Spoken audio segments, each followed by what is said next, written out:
Hello everybody and welcome to the TOGA Motorsport round 1 of the 24 in 2.4 series. Here we are at our first round at Spa-Francorchamps. And I am Ari Fastel, your commentator for today. Not sure where everybody else went, but I guess now I'm here doing everything. So, yeah.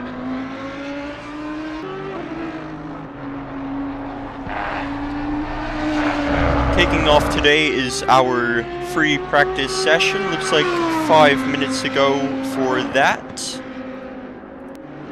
And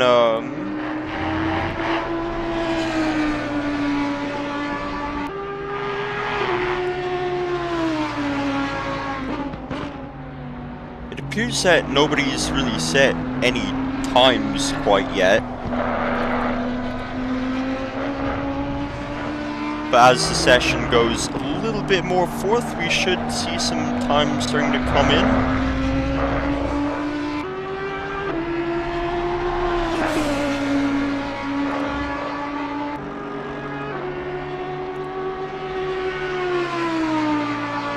And chat, please do let me know if there's any issues or anything. This is my first time doing this, so hopefully everything does go smoothly and the stream doesn't have any issues.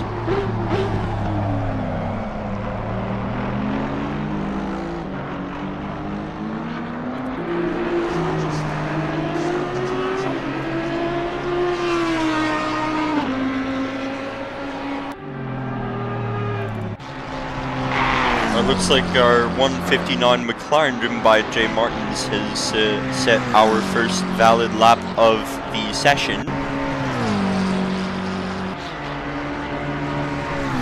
Everybody's still coming out from their outlaps, so understandably we're going to be seeing some slower times. Oh, it looks like there's a Ferrari off there.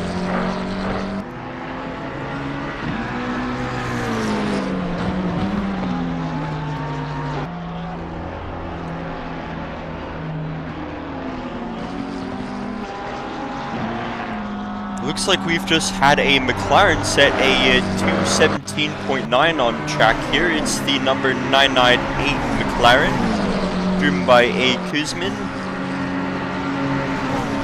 Hopefully I said that right.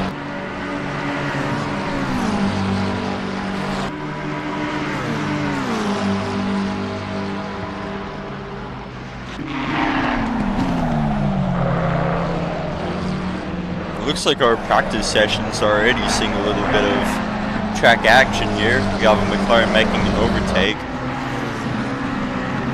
It's gone a little wide there.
The circuit seems to be getting quite packed up here, especially down this straight.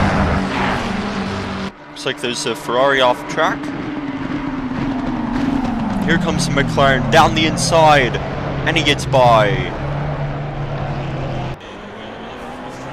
Great qualifying session, right? Practice session.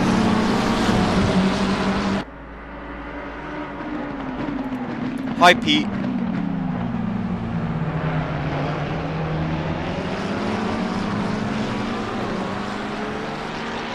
And he's come off the session.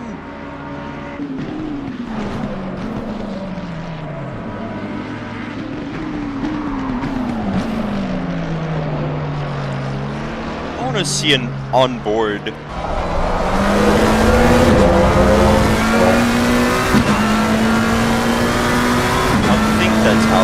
Yeah, I think that's how it works. Oh, he's got a pretty loud engine on the inside there. If it's too loud, then I'll probably not use his camera much. Oh, it looks like he's hit the wall, possibly.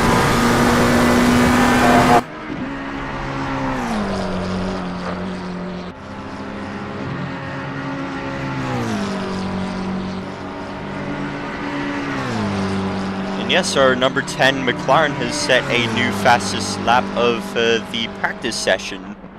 And it looks like our top 4 cars currently are all McLarens. It genuinely is a very good circuit for the McLaren. However, our next round next week at the 24 2.4 championship, I believe, is at Suzuka, which should really spice things up and should be the real equalizer after this Spa round with possible McLaren domination.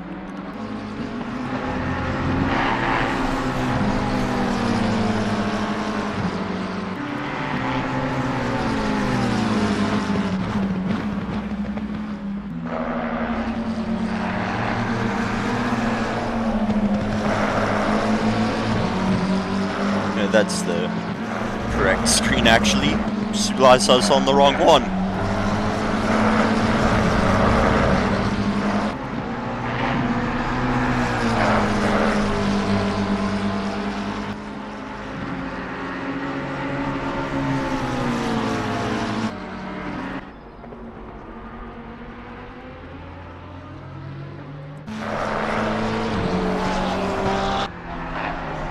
Oh.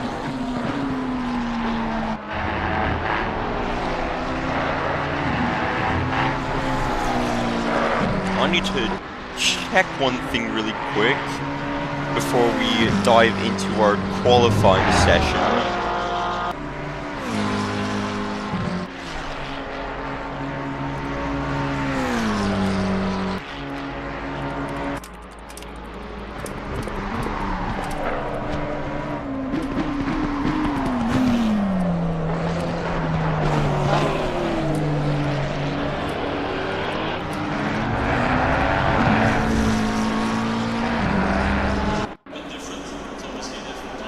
Alright, green light, go, go, go. And our qualifying session is starting.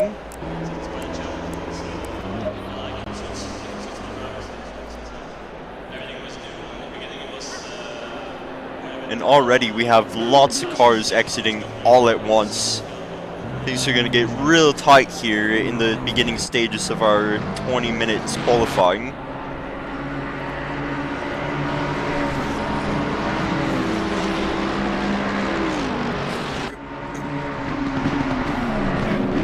Hop on board with Van Dijk's car. It seems he's got a safety car. He's got a safety car livery on his Merc. It's pretty cool. You know, I suppose if you're the safety car, nobody can really pass you. Real interesting tactics there.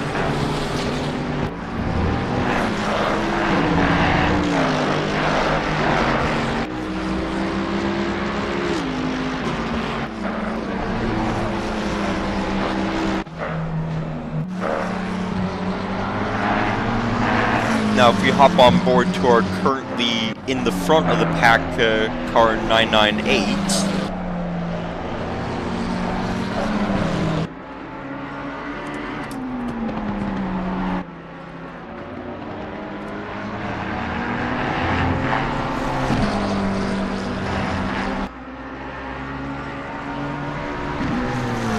just coming down that back stretch just before the first qualifying lap.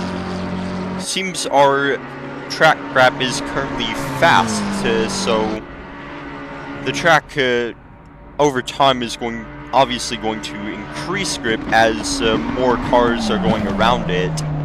And we could see some qualifying times really get shaken up as the conditions change.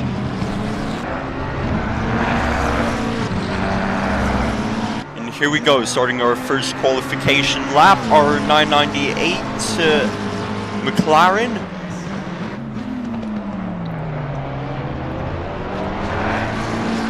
We hop on board to our helicopter cam. You see all the action coming in front of these cars and behind of them. Real nice run up Air Rouge.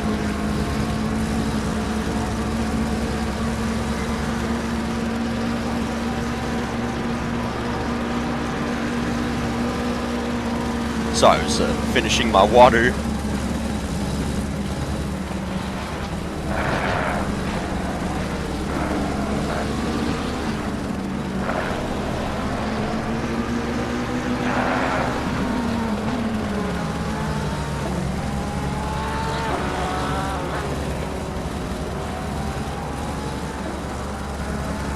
From the looks of it, it seems as though the McLarens are probably going to dominate our qualifying sessions today.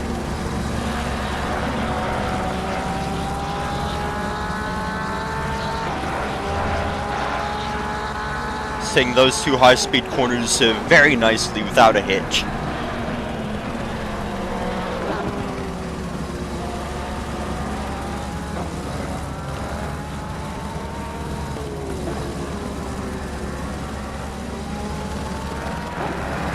The grip may not be optimum on track, but it sure seems Kuzmin does not mind one bit. Setting a stellar quali lap right now.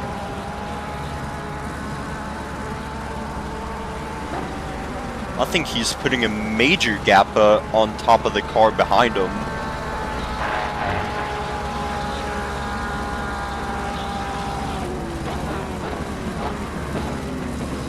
Looks like further back we might have a little bit of hold-ups with cars getting bunched up.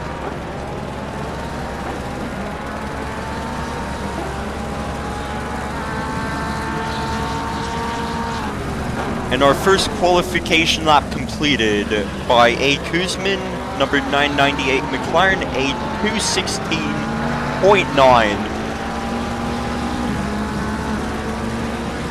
And we hop on board Owen Cripps, our admin here at TOGA Motorsport, racing in the number 3 Ferrari, up Air Rouge. And it looks like he's invalidated that lap for track limits. He's gonna have to get another lap in or just bin the lap entirely.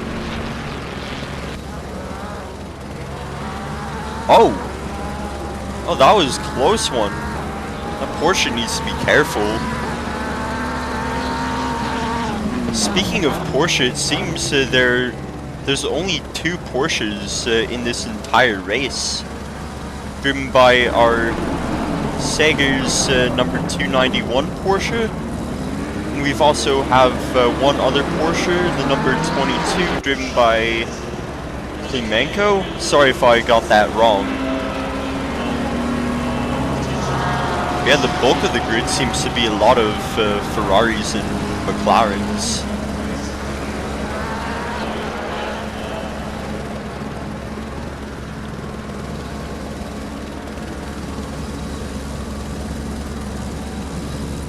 As we have more cars beginning to set their laps here at Spa-Francorchamps, we're going to possibly see some shakeups in our grid here.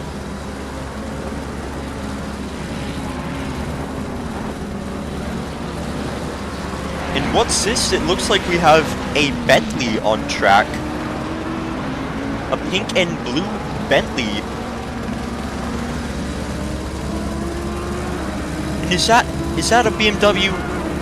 Oh, I thought that was an M6. It looks like all of our BMWs being run today are the M4.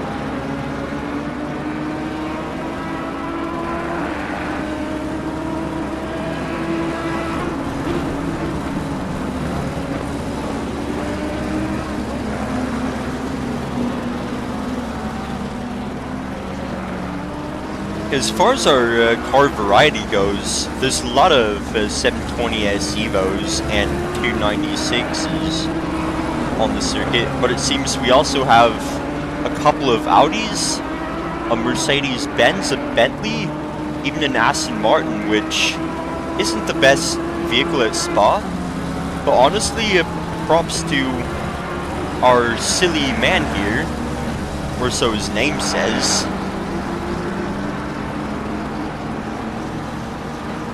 In a green and blue Aston.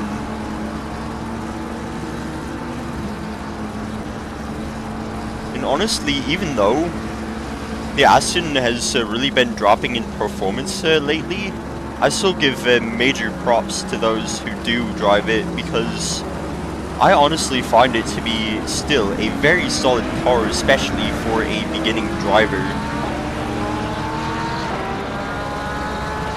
It may not be the fastest, but it certainly is a great car to drive, and I have to give the Aston Martin that.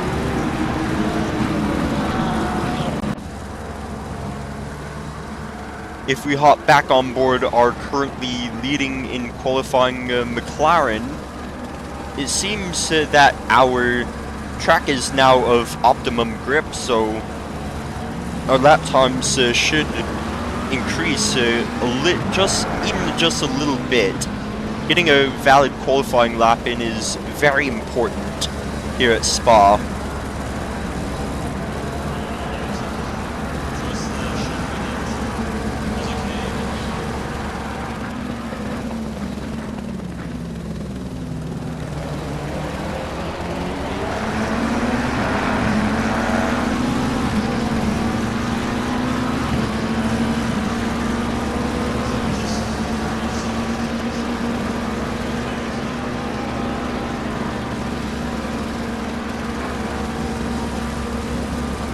Looks like we have some cars entering and exiting the pits for their second qualifying runs to switch tires, get some more fuel in, and go out on the now significantly more grippy track.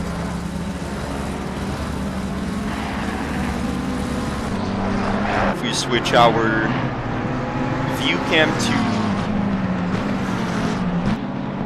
let's get a lot closer to the circuit. As we see here, we do have a lot more grip on track now than at the beginning of the session, which will make for a lot of moves to be able to be made here in qualifying. And we are halfway through our qualifying session. Our current top 3 cars are all McLaren 720Ss. The 998 McLaren, the 29 McLaren, and the number 2 McLaren. And going down the grid, it looks like in P5 and P6 we have both Ferraris, and in P10 we have our fastest Audi here in the pits, preparing for another qualifying run, exiting the pits now.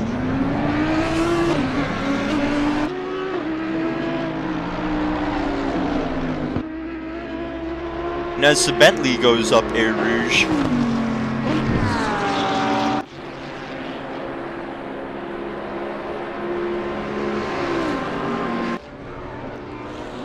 now the interesting thing about the Bentley, I think, is that it's the only car in the game, I believe, with the driver's side on the right hand side of the car, like in Britain, which I believe makes it a very different car to drive from any of the other cars.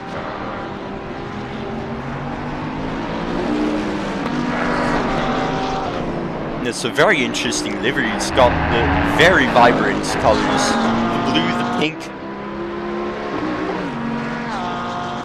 And honestly, as far as liveries go, it's always pretty nice to stand out on the circuit. Even your car selection too, when you have a unique livery and a unique car that you're running, you are sure to catch the eyes and the love of a lot of spectators.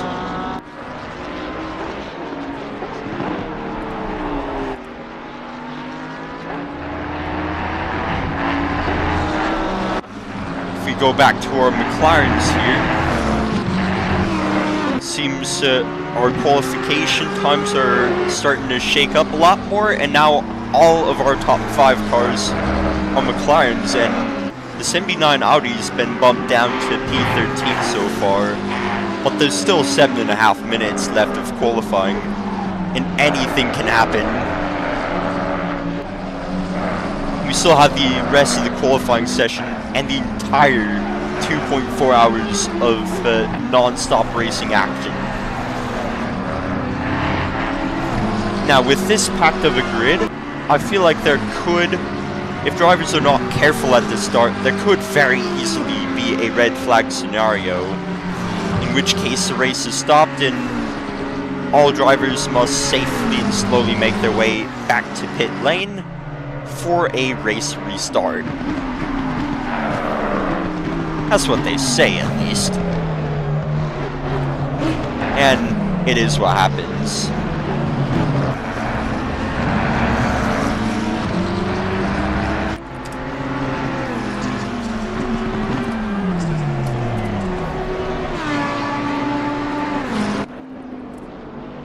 Looks like he's stopped that run. So if we hop on board with our P3 McLaren,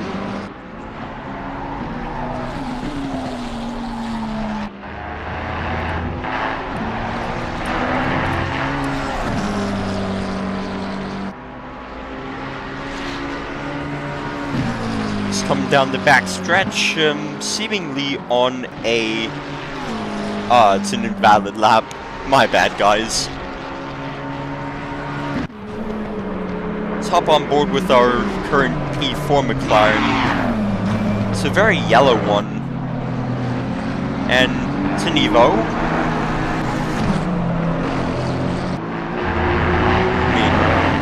I mean, that much can kind of be deducted. And in front of it is our Aston Martin.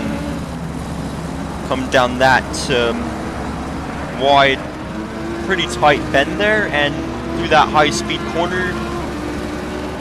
Through that corner, an exit speed is very important, but it's also very important to not go too wide on the curb on the exit to avoid picking up a lap invalidation. Seems to go by the Aston pretty nicely. It looks like we could be in for a very strong qualifying lap here from this Spanish McLaren team here.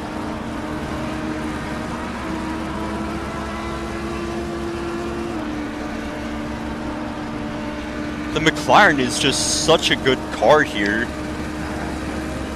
Out of all of the top 10 cars, 9 of them are McLarens, which I think is a bit crazy. I feel like even if you gave all of the McLarens on the grid max ballast, they'd still be the fastest on the circuit, just due to how Assetto Corsa Competizione works. It looks like our McLaren here's been dropped to P5, the 444.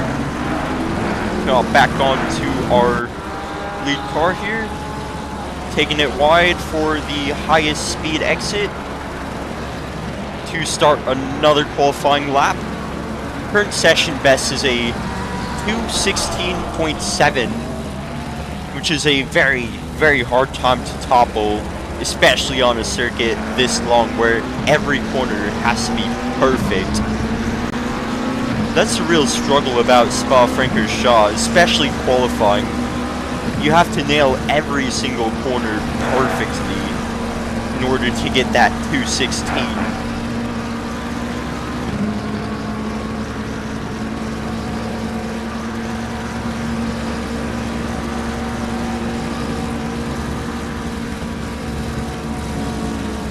If we hop on our looks like a very midnight blue Porsche coming up behind the Mercedes-Benz here. It's a very purple and midnight blue livery for that Porsche there. our number 22.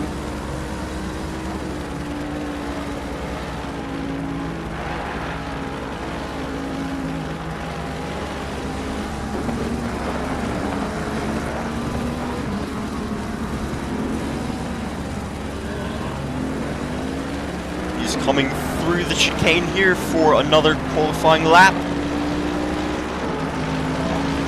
He's going to have to get a really good pace in.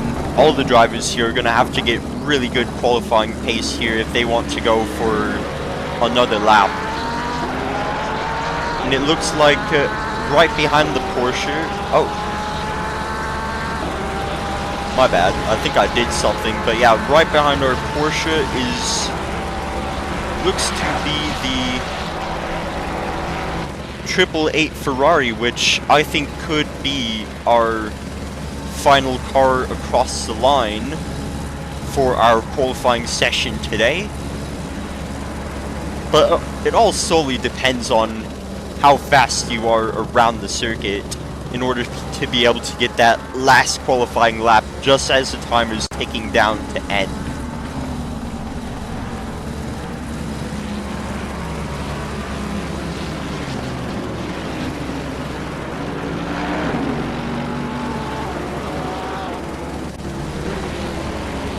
Our lead car here has one more lap, currently with a 2:16.6, 1/10 better than before. Oh my goodness. Very blazingly fast up Air Rouge.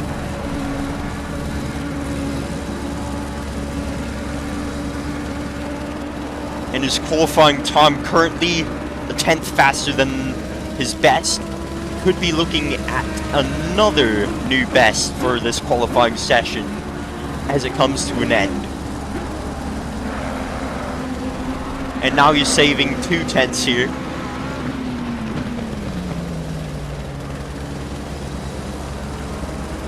If we hop on board, it's a very sweepingly through these corners.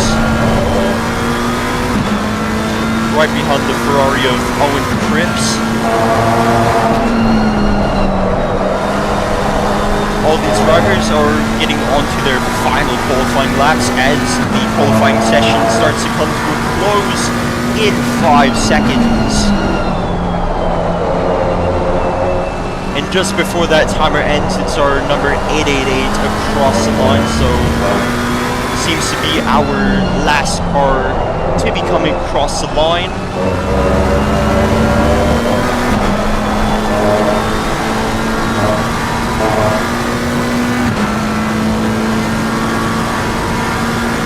So number 998, McLaren. Last time through the back stretch here. Right through that corner, onto those curbs, coming up to the hairpin. Hard on the brakes. Through the hairpin, through the other hairpin, a little wide, top speed, and across the line. What a session. Hop on board to our last car, the number 888 Ferrari. Following the Mercedes-Benz in front of it, making a strong effort to get that last qualifying lap in, maximize the qualifying session to get the best position possible going into the start of our 2.4-hour race at Spa-Francorchamps.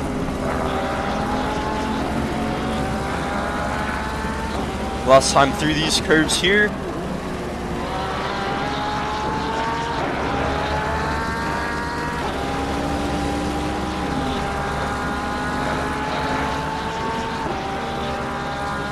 Hop on board to our number 42 safety car, Mercedes-Benz.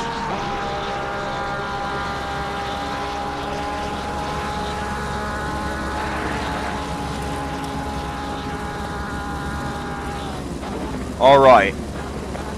Oh, he's slowed down. Looks like the qualifying session's over for him. And here comes our Ferrari, gonna be last across the line. 1 whole second faster than the lap before. And he comes across the line in P22. What a strong qualifying lap from Anderson. And our qualifying session comes to a close.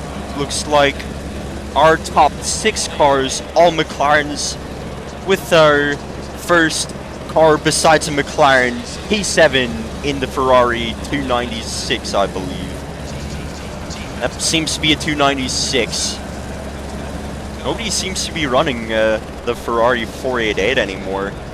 It's a great car on tires, but it just seems not to have the pace that it used to have before the new Ferraris were unveiled. And here we go into our race session. And I will be right back. Just gotta do one thing really quick.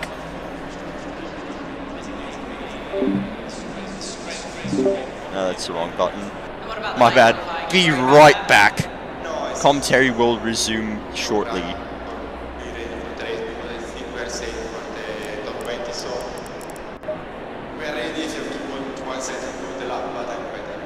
You look so calm. I mean, I expected you to be a bit more happy being the fastest man currently.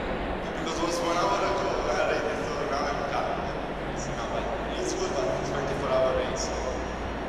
And how important is qualifying to you in a 24-hour race?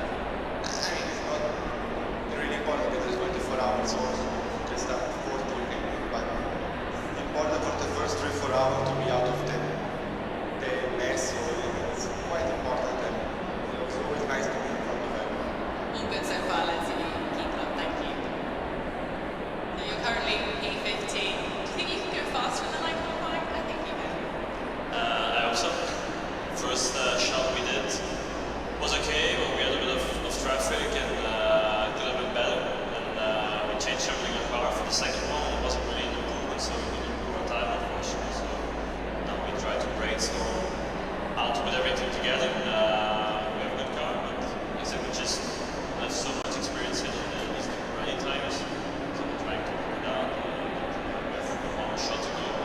So it's quite a bit different. It's obviously a different concept of the car, but it's a really cool car to drive. You have to work at it, and it's fun. And it's quite a challenge. And I like it. I think it suits my driving style. So it's nice. Everything was new, and in the beginning it was quite a lot to learn. Now since the second half it's going really well. I'm just starting to feel at home, and I think it's really cool. So I'm enjoying it. Let's see how it goes. So we got a sex snap, but whether that was caused by something that we hadn't seen, but once got the tank snap, it was nothing wrong. And a passenger, and hopefully the impact of it would impact.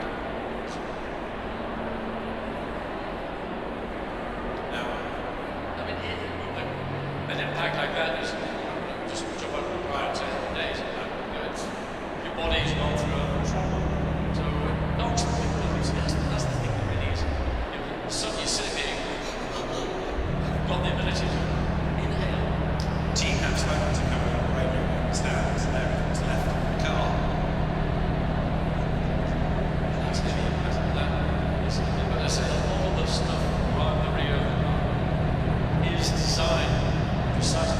If you go to the door on the other side of the door, that's wrong. It's built by making the back of the car like a battleship, because then that will just transfer all over through to the next point, and then it goes on. So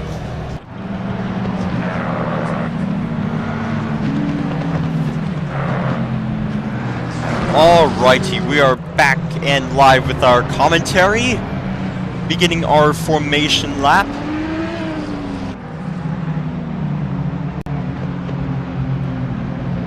And currently we are not on board, but following our leader here on the formation lap. And it seems penalties now are being applied for qualification. As we see our car sitting P2, our number 29 McLaren receiving a 5-second penalty post-qualification.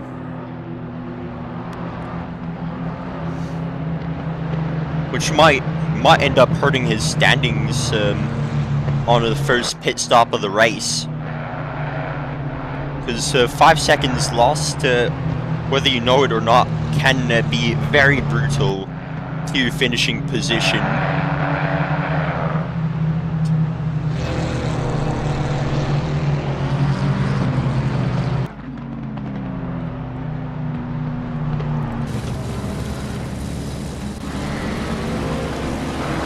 Hop on our, let's view our different cars here. We've got, going from the top down, starting in P1, we have the number 998 McLaren, driven by Alexander Kuzmin, followed by our number 29 and 808, top 3 McLarens. Then we've got our number 10 McLaren and number 2. Coming through this bend here on the formation lap. Continuing down the grid, we've got our 444 Spanish McLaren driven by Gallo. Now our first Ferrari sitting in P7, car number 101. Going 194, 322. And our number 79 Audi, Chico sorry. Can't get these names right. Chico Linvar. I'm so sorry. I'm trying my best. And then we've got another McLaren, our 422. Then Ferrari and our first BMW on the grid in the number 170 Turner. Looks like the Turner Motorsport livery. And we've got a Ferrari number 21 driven by Luca Mari. Then Owen Cripson, our number 3 Ferrari. And then we've got our first of 2 Porsches sitting P16. In P17, another McLaren. Then we've got BMW, Lamborghini on the grid here, driven by Ryan O'Sullivan. It's going to be a hard fight, but if he gets really lucky, and if he drives really hard, I think our friend O'Sullivan here will have his cake delivered by Hayden. I would say yours truly, but I would not be the one delivering the cake, unfortunately. So if we can just say in chat or something, tell O'Sullivan, good luck on getting your cake.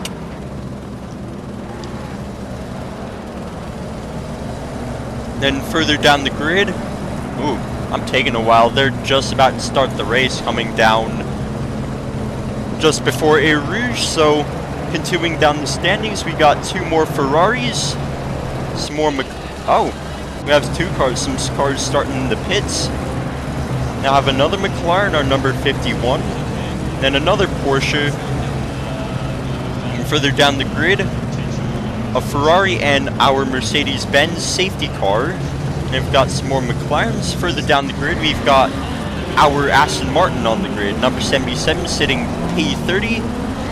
Pretty far back on the grid, but further back you are, the more carnage you're going to be able to see before it happens. Oh, looks like there's 2 Astons, my bad.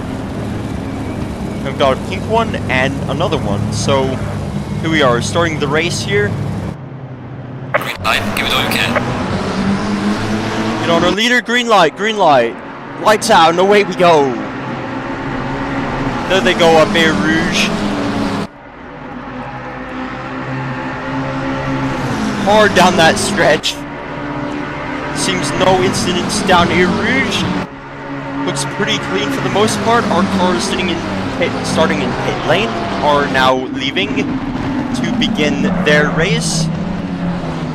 And through these 3 corners, really tough. Lots of opportunity for contact. Looks like we have a car off the circuit. Cars everywhere. Carnage on the circuit. Cars everywhere through those corners. That could be a red flag. That could be a red flag here. Oh, it looks like the race is continuing. They're coming down hard. 2 McLarens P1 and P2 battling P3, P4. Is that 3 wide? Oh. I'm getting too excited, man. It's been a red flag.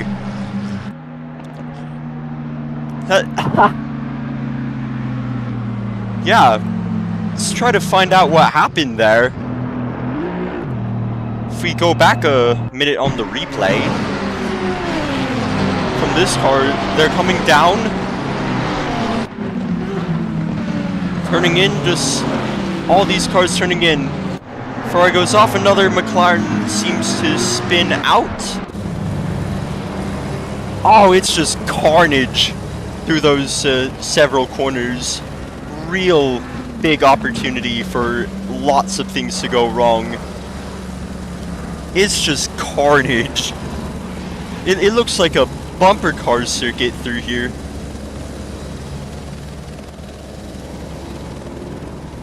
It looks like Wreckfest on the track here, looking at the replay. And that's what caused our red flag today, which is real unfortunate, because now we have to wait quite a bit longer.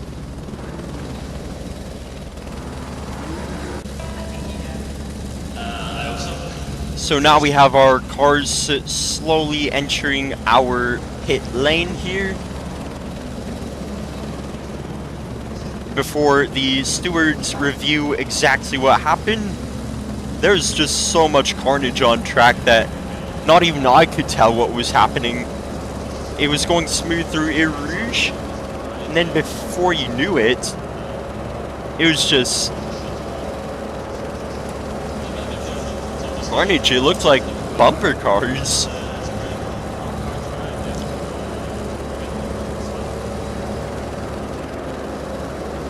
So here comes the rest of our grid slowly coming into pit lane.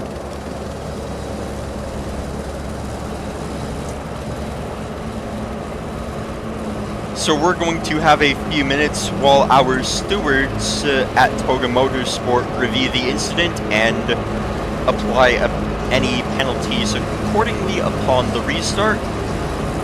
And don't worry, for those watching unfamiliar with the way TOGA does red flags, that will be the only red flag. So the next time they come out, it's going to be the only last shot. And if something goes bad, if it's worse, then nothing can be done about it, unfortunately. It's just drivers need to be careful, especially with a grid this big.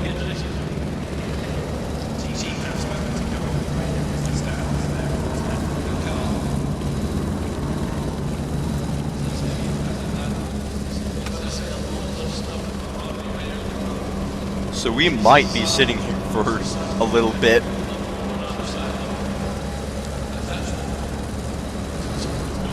Yeah, really unfortunate. No, sorry if you hear my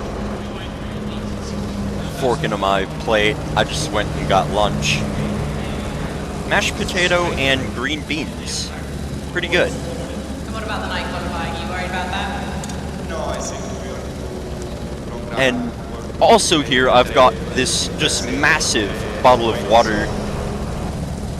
Must be a gallon at least.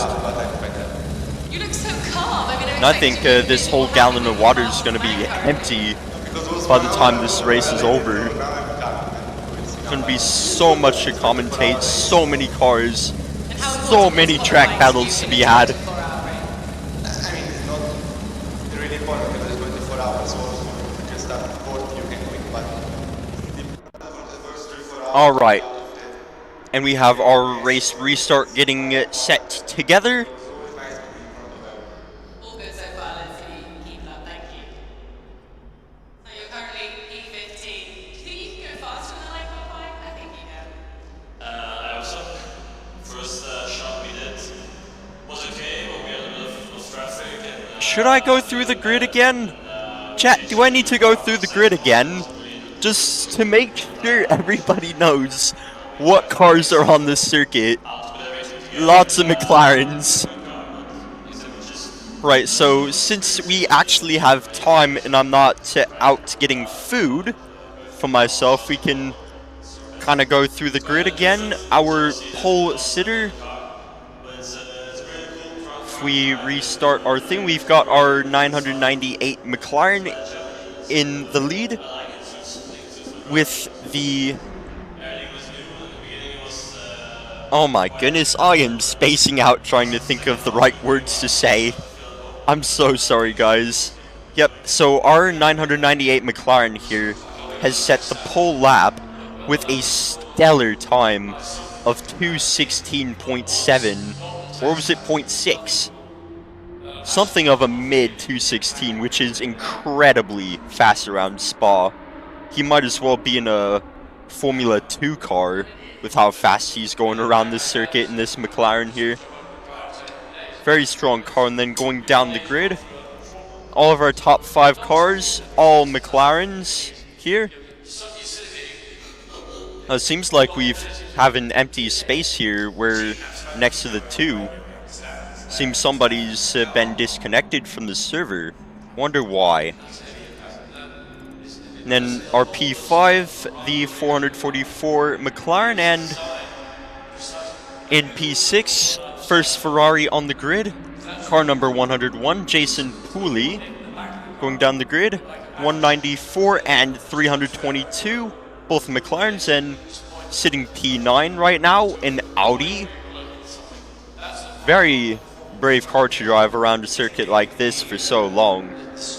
Though it's been a while since I've driven the Audi. Got another McLaren.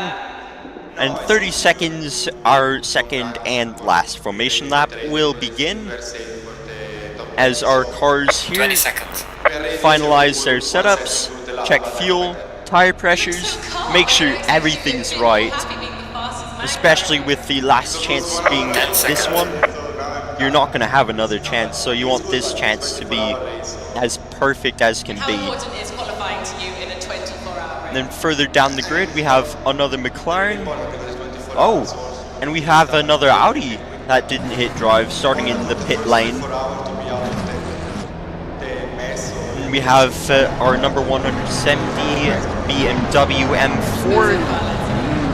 And then we have a Ferrari and the Ferrari of Owen here. Then our number 22 Porsche, number 9 McLaren. Then we've got in P18 another Ferrari, Ryan O'Sullivan in P19 in the only Lamborghini on track, I believe. Yes, that is correct. And again, O'Sullivan, you need to win this race. You need that cake. You want that cake so bad, matey. You want the cake. Then we have Alex Hertz in our BMW M4. I believe Hertz here, I could be wrong, but I believe he is our Rookie Wednesday Season 5 champion. If I double check here really quick. I have to go to the actual thing and check. I like to double check because I could very well be incredibly wrong.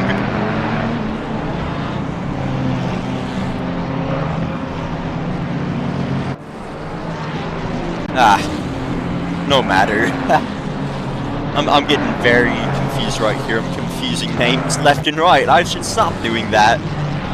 Then P21, we have a Ferrari, Adam Anderson, 888. Then another McLaren.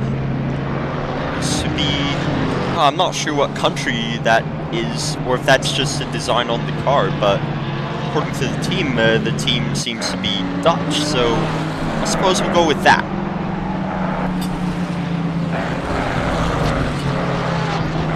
And here we have Tobias Bach in P23, number 1111 Ferrari. Have another McLaren here, alongside our second and final Porsche on the grid, number 291. Then our Mercedes-Benz on the grid here, the safety car livery driven by Maya Van Dyke. Number 42 doesn't show on the car, but I don't think that's too much of a concern as it still shows on our screen here on the live broadcast. So further down the grid, P27 through 31, all McLarens. I wish I could kind of make this more smooth as I switch cars. And then our very own Stephen Hood in the pink Aston Martin, number 77. And honestly, I do love me a pink car, I will say that much. And then Hayden Sweet, the owner of TOGA Motorsport, sitting P33. Looks like a changing cars, not in the BMW. I think he is racing alongside Mr. Stevens. I guess they would be a team, so Hayden Sweet is alongside him in this Mercedes-Benz here. And then further down the grid, another Ferrari, number 169. Then we've got a BMW, another McLaren. Then our final few cars, we have a lot of variety here. We've got the Bentley on our grid here. Our other Aston on the grid, the number 462 car. Then we've got our 555 McLaren, number 995, looks like from the United States, USA, in our number 995 Ferrari. And then Daryl in the 49 McLaren, the number 82 McLaren, Gurjo, sorry if I got that wrong. And then our car starting in pit lane this time, our number 43 Audi. So as our cars line up here, last chance for our green flag. Green light. And it's lights out, and away we go. Last time up here, Rouge on our lap 1. Bolting up, one by one, side by side. Oh, cars are off the circuit. We have some cars off the circuit, but they seem to be rejoining it safely at these. Oh, looks like we have some cars struggling behind. Only 2 so far. And again, this is only the first lap. Drivers need to remember that you don't win an endurance race on the first lap. Endurance races cannot be won on the first lap. So our leading car here, number 998, starting to... looks like the cars are starting to gap out a little. Oh, and it looks like our car number 422 has seemingly spun.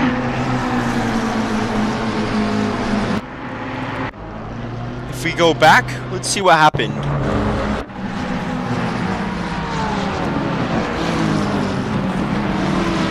He comes in and, oh, he gets barely tapped. Holding brake. Oh, that's gonna hurt his race. That is not good for that McLaren there.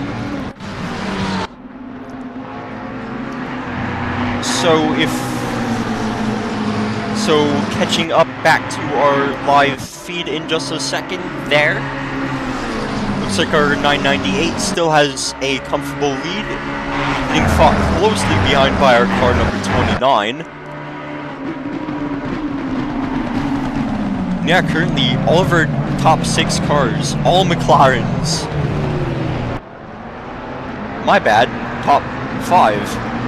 I don't think I have the live... Right, this is all sector... Okay, I'm tripping over my words. Let me slow down really quick. So, on our broadcast screen here, on the left side is our interval times per sector. And through each sector, these times will update, and the gaps between each of the cars I might be able to switch that to the live. Yeah, I don't think I can do that. Yeah, so that's just gonna show our interval times per sector. Oh, it looks like we've had a spin here from car number 166. Let's go find that on the replay really quick. Ah, so it looks like he's had a spin going up Eau Rouge, and I guess he's returned it to the pits here. Real unfortunate for him. And it looks like Daryl has had an incident too. What's happened here? Another spin up Eau Rouge. Oh no. Lots of cars coming out through spins on the second lap here. And we come back to our live race. Close battle between the 29 and 998 cars for first place, with car 808 not too far behind. And still the next two McLarens still not far behind from each other. And currently our top 7 cars, all McLarens, very quick around Spa. And it seems we have our Porsche, number 22, now sitting P9. I think he's climbed some positions since the beginning of the race. Yeah, I think that's well done to our number 22 Porsche here. Oh, a McLaren's gone off. It's our P number 6, 194. Oh! He has to find his way back onto the circuit. Very tough with the first several laps. The grid is still very much packed. Very hard to navigate, especially when you've gone off the circuit. That's gonna hurt his standings. But we still have over 2 hours left of the race. There is plenty of time to make up those positions. Now our car 808 currently with the fastest lap of the session, following closely, about to go for a battle with our P number 2 McLaren.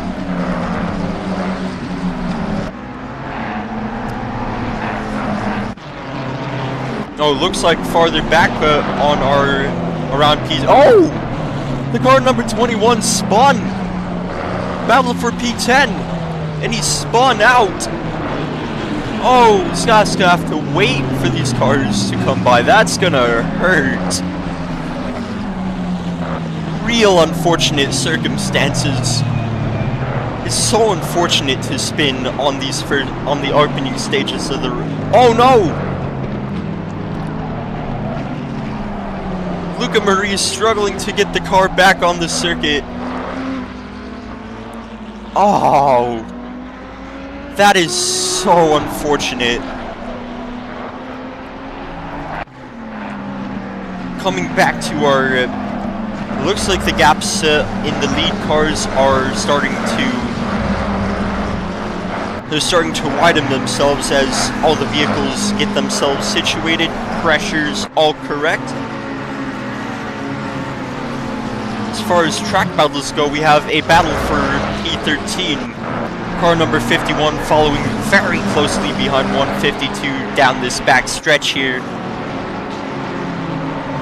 Looking like he wants to make a move. Coming down the inside. It looks like he's through. Still has another corner and both corners of the chicane, the bus stop chicane. He's come through for P13. But will he hold it? Yes, he is going to hold it through the bus stop chicane. He's through for P13. What a move for car number 51, Winnie Tilak. Great move on the track.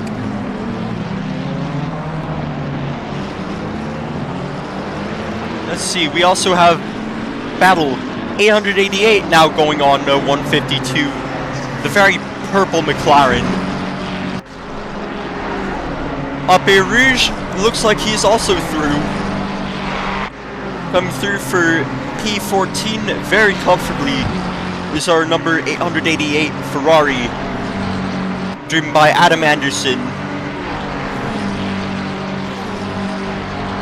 Looking through the grid, it looks like farther back on the grid we have lots of cars very close to each other. Less than a second for several cars in a row. And what's this? Looks like... Oh! We have another incident through these S's. He's not holding his brakes. He's caused another car to spin. Let's get an instant replay on that. It's like he's trying to make a move on Hayden Sweet in the number 100 Mercedes.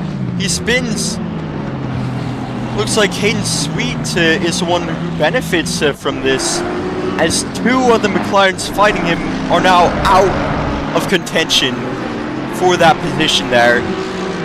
Hayden Sweet comfortably now retaining P22 after those incidents. And it looks like our car number 256 must be an unfortunate spin. Ouch! Yeah, still, with these opening stages of the race, we have cars spinning out left and right. Very unfortunate circumstances for a lot of these vehicles. We go back to our lead vehicles, and it looks like our P2, driven by Pavel Gunnin, is sitting with our fastest lap, chasing down number 998 once again for the lead. Further back down the grid, it looks like we have a battle closely for P32. The McLaren around the outside, comfortably through the number 27 BMW. Very comfortable move.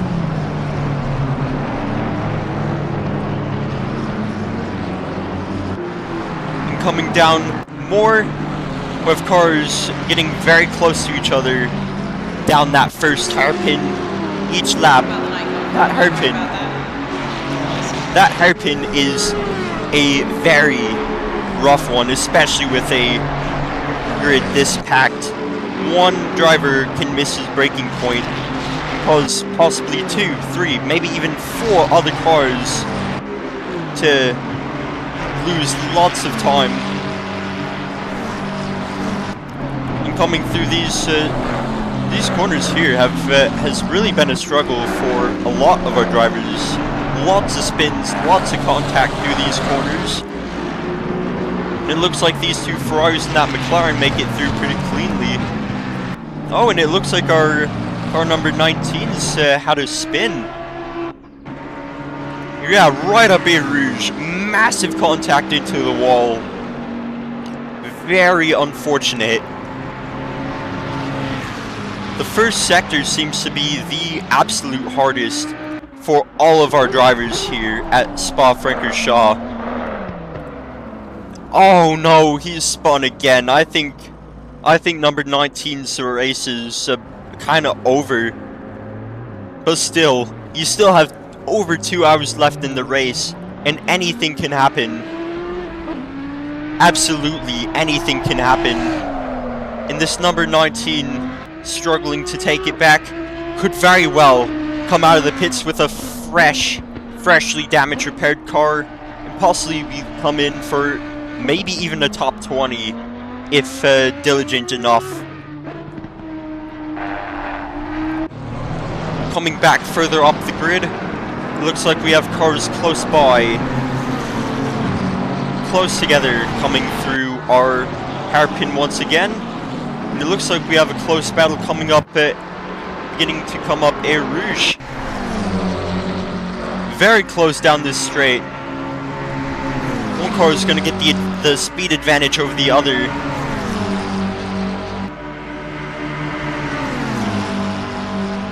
Down the stretch, number 444 through the outside.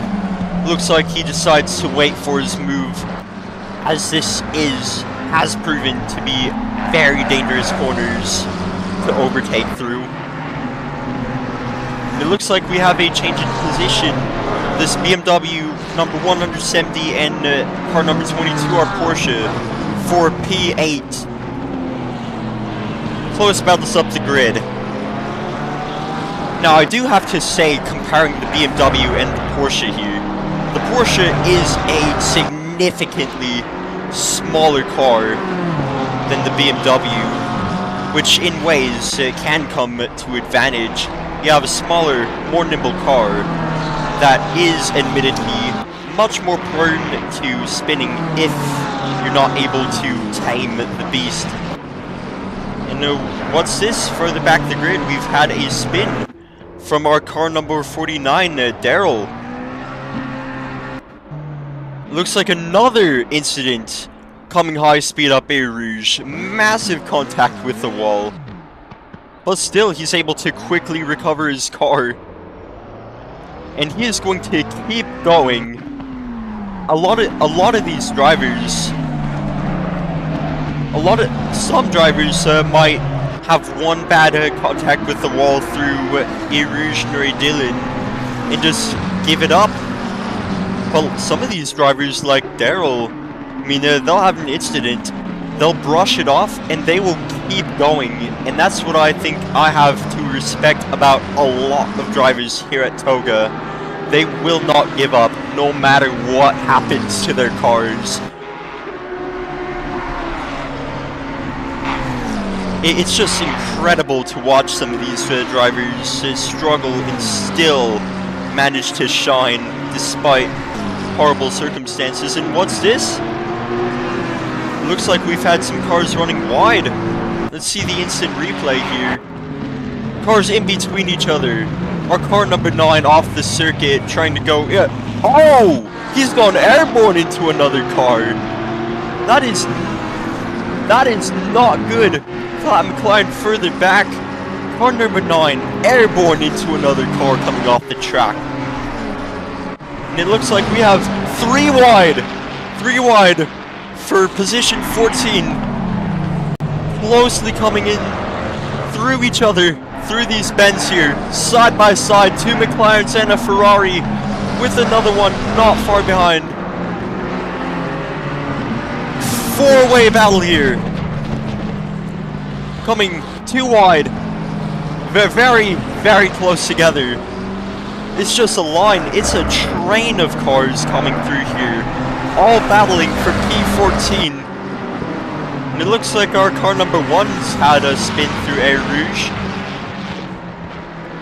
But keeping through this battle, this is amazing to watch. Amazing to commentate. Oh, it looks like they've had contact there. Light bump. And that Ferrari further back comes in for the move. It's like, bump the car and slow down. I'll take that position from you and challenge for P15. Incredible track battle here.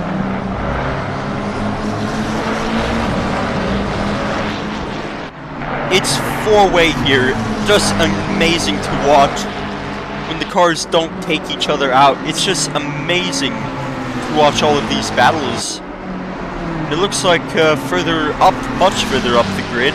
Just gonna comment on this one. It looks like we have a change of position for our P3 spot. Number 2's overtaken car number 808. And here comes our P14 battlers through the bus stop, very close together. And it looks like through these battles, P14, driven by our number 152, Connor Ratcliffe, seems to be benefiting ahead of these other 3 cars battling for P15 here. When you're battling side by side another car, of course you're not able to get the lines that you want to get. So it's going to be way harder to get the lap times you want.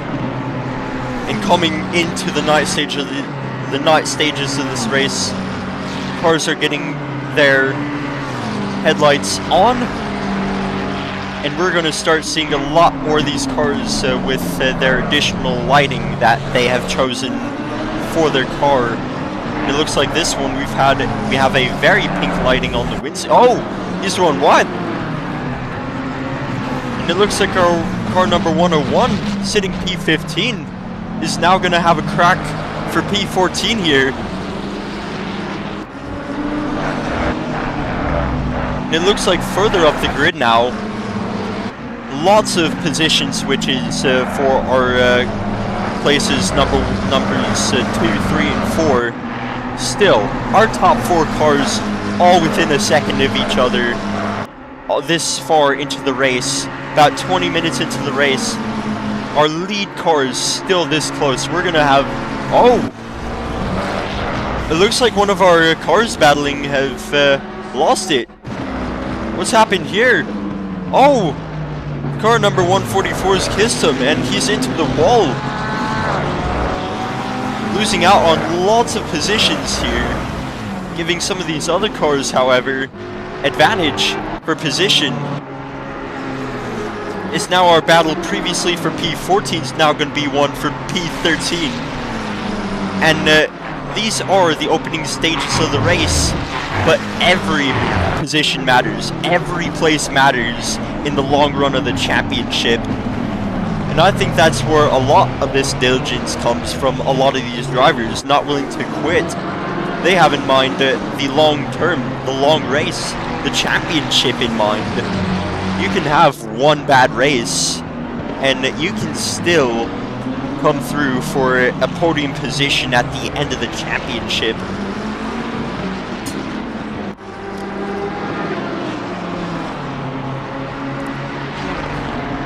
And also to those just now tuning to our stream, hello everybody, welcome to the TOGA Motorsport 24 in 2.4 championship here at Spa-Francorchamps. We are into the very late night stages.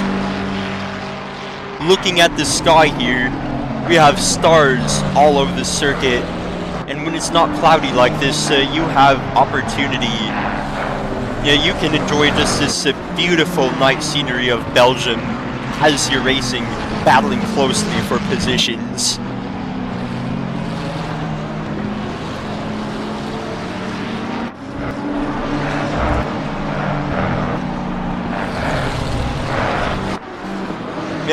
Visibility is gonna go way down. However, drivers have had a chance, many laps, to get through, and 8 laps into the race, already into the night stages. With all of the action going on track, it's felt like way more than 8 laps. I'm gonna have to say, it does feel like way more than 8 laps.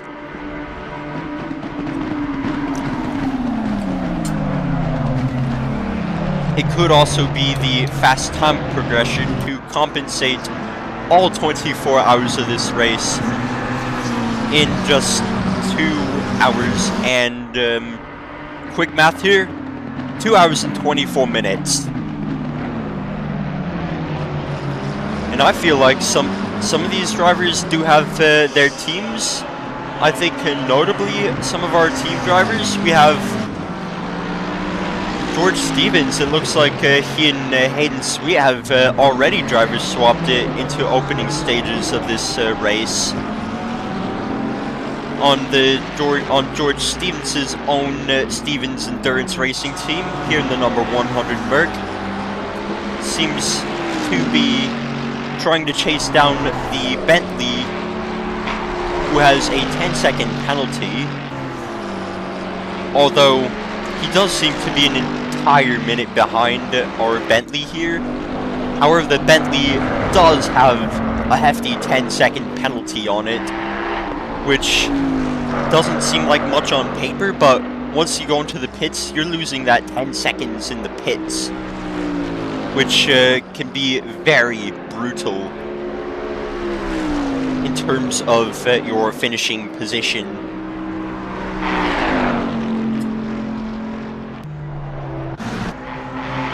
Now revisiting our cars fighting for the lead, our P2 number 29 Pavel Gunin, and seems for the entire race sitting P1, position 1, going for gold, Alexander Kuzmin in the number 998 McLaren.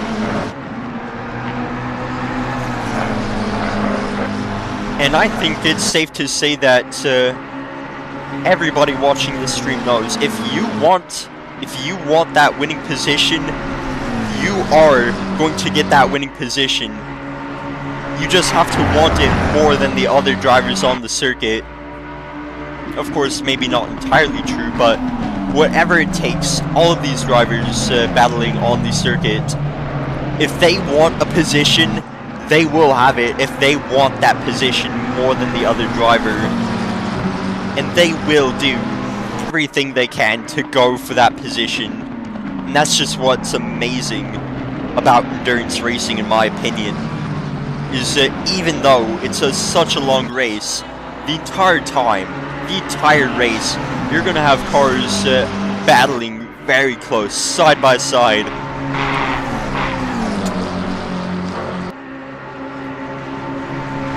Notably, a couple of years ago at the Daytona the Rolex 24 Hours of Daytona, the race winner for the GT class came down to the very last lap for the lead, 2 cars side by side through the bus stop chicane, and it was a spectacle to watch. And I hope that we have that kind of action here at our sim racing event here at TOGA Motorsport. We have a 40 car grid. I believe we started with about 41, so now with just 2 hours left in the race to go, it seems we have lost possibly only 1 driver. Because everybody else on the circuit is thinking they want the long term. They're going to go for a finishing position, and they're going to think about the long-term championship. And even if you aren't one of the fastest drivers, like all of these drivers here farther back, they are going to persevere through the struggle that might have been their races. They're going to persevere, and they're going to get every single point that they can get. They're going to show up to every single race to go for a good finishing position by the end of the championship. Notably, Daryl here, he may not be the fastest, but as he races amongst all these very quick drivers, like all of these drivers, slow and quick, have opportunities to grow lots. And one of these days, I mean, I personally used to be one of the farther back cars, and it's just a matter of practicing more and more, learning the circuits, learning the cars, and overall, learning your overall driving style, and just figuring out everything. And it looks like we've had a incident with our now P number 5 car. Previously sitting P3 is now sitting P5. Let's see what happened there. It looks like through the bus stop. Oh, he's been hit by the number 808 car and hit into the wall. It looks like he's going to be currently out of the fight for a podium position.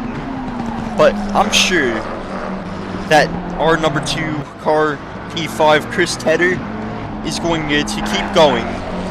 Because yeah, our number 808 car now should receive a penalty, which gives car number 2 an opportunity to still go for P4 and possibly catch up to P3 and to catch right back up to the podium.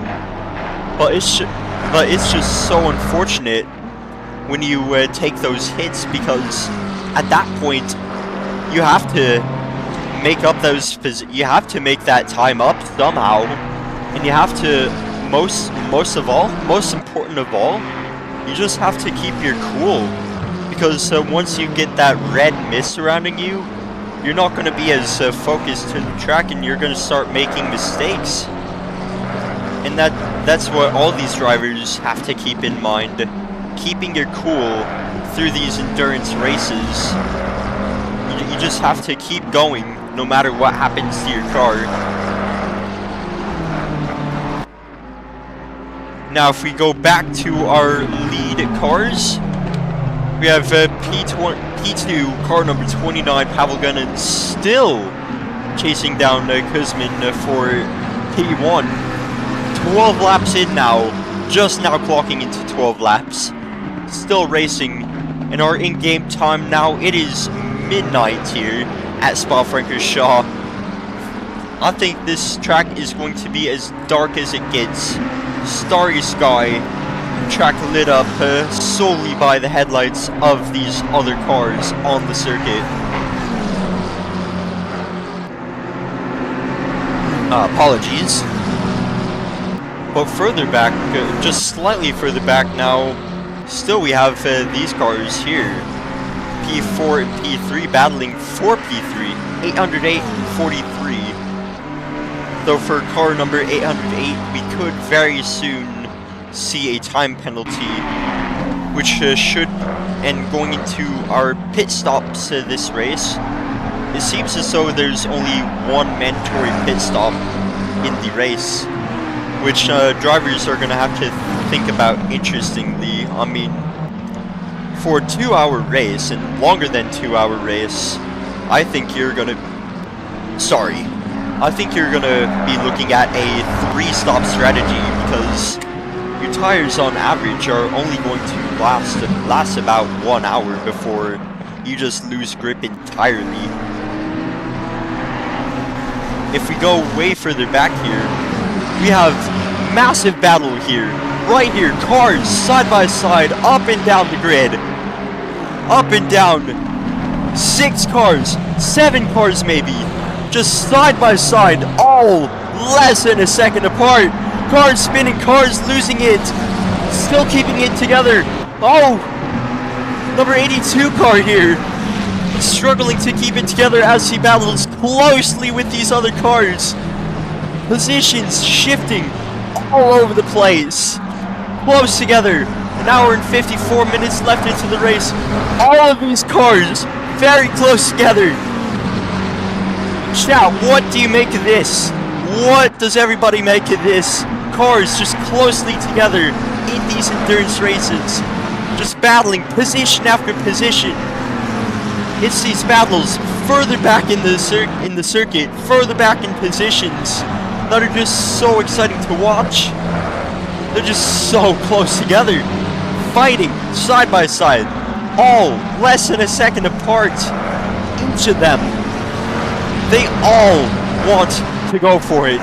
They're all going to go for it, and they will do whatever it takes to gain all those positions on top of one another. And that's really what for. Oh, it looks like there's contact. Car number 11. No, not 11, my bad. Yes, car 11. Our green car. He's had contact and he spun. What's happened here? They're going down the straight. Another car comes down the inside and 11's just not able to keep it together. And fortunately, that incident wasn't as bad as it could have been. But oh my goodness, you have those close battles. One tap trying to minimize the damage done to other cars can ruin your own race. And that's just what's so unfortunate about those incidents. One tap can ruin your race. You could, one moment, you could be battling for all the positions you tried to get, and the next second you just spun out and you're into the grass. That's just so unfortunate for our car number 11. He was doing so well.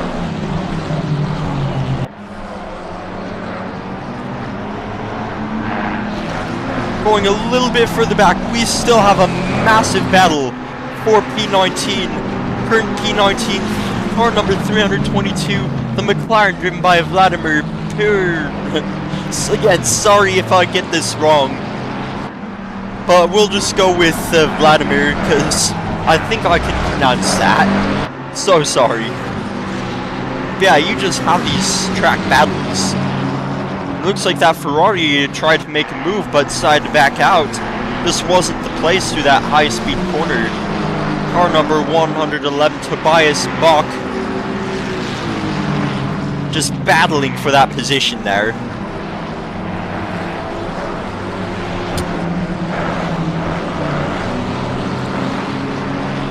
It looks like we have cars close by through the bus stop chicane.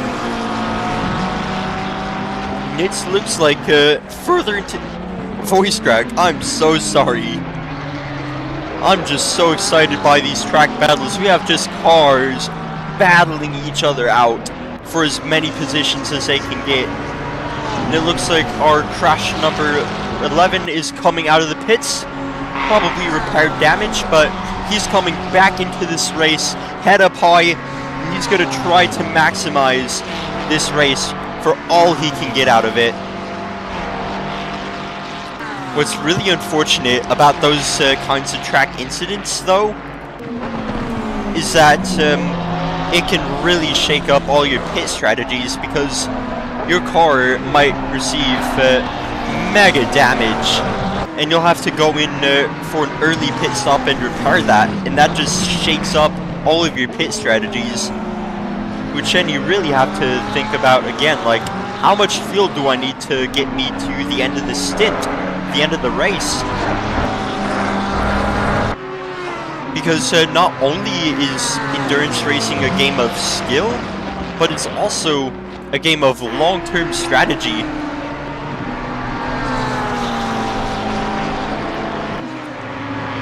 And yeah, it's just incredible what all these drivers can... I zoned out again. Oh my goodness. Oh right, sorry, I didn't look at chat. Somebody's asked, what's the fastest lap? If I go to our standings, it looks like currently having our fastest lap is the number 29 McLaren in our second position, battling it out for P1. And the session fastest lap is a 2:17.6. And yep, that is held by our car place number 2, car number 29, Pateron. Fastest lap on the race right now. Going back to these on-track battles, it looks like Owen Cripps is fighting Nicholas Urbantet for P9. And it's going to be close coming through Lasor's hairpin here. Very close together. It looks like through this, Owen's going to have the run for P number 9. And here they go. Through Air Rouge. Through Ray Dillon. And it looks like car 194 is able to increase that gap on the Ferrari of Owen. Coming down that straight, it looks like cars on the inside of the corner, trying to get the draft off of this back marker. Guess he's unlapping himself, which is good. Very respectful as a back marker. Car number, I believe, 19. The Audi of car number 19. Very Oh! Oh! Car number 194 spun! And so is our 19 back marker. But that's gonna hurt car number 194. And Owen's able to comfortably take P9 here. Now gonna be chasing down for position number 8. Oh! 194 is gonna have struggle getting back onto this circuit. Coming back around, making sure it's safe and coming back onto the circuit. Having to let that Porsche by. Very unfortunate, he's lost from P9 to P15. He's gonna have to battle out for those positions back. Coming back to our further back battle for P9, for P18, yes, P18.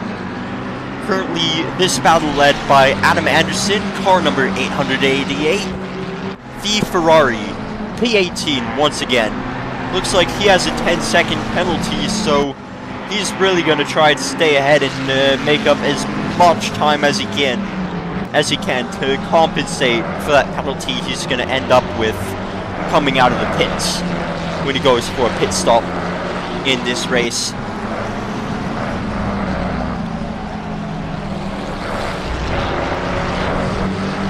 Currently in game time, it is 1:39 in the morning in Belgium at our very much simulated Spa-Francorchamps. And it looks like we have more cars coming into the pits here. Our number 22 Porsche in the pits for possibly his second to last pit stop this race.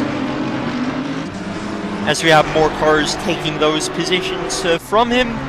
However, they are definitely going to have to go into the pits as well. Now, if we check in on some of our other drivers,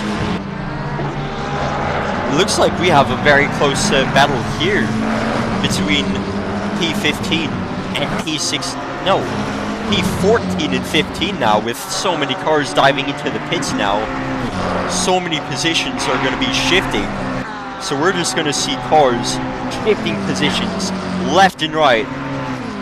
And what's that going to do for our leaders of the race here? Our number 998 driven by Kuzmin, and our number 29, still our current fastest lap, held by Gunin.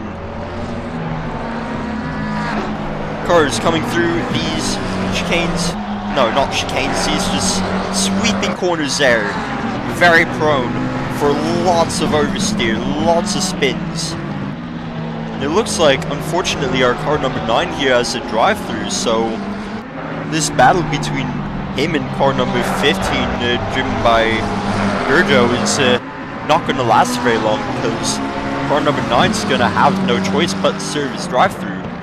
Oh, and it looks like the Porsche of car number 22 has also received a drive-through.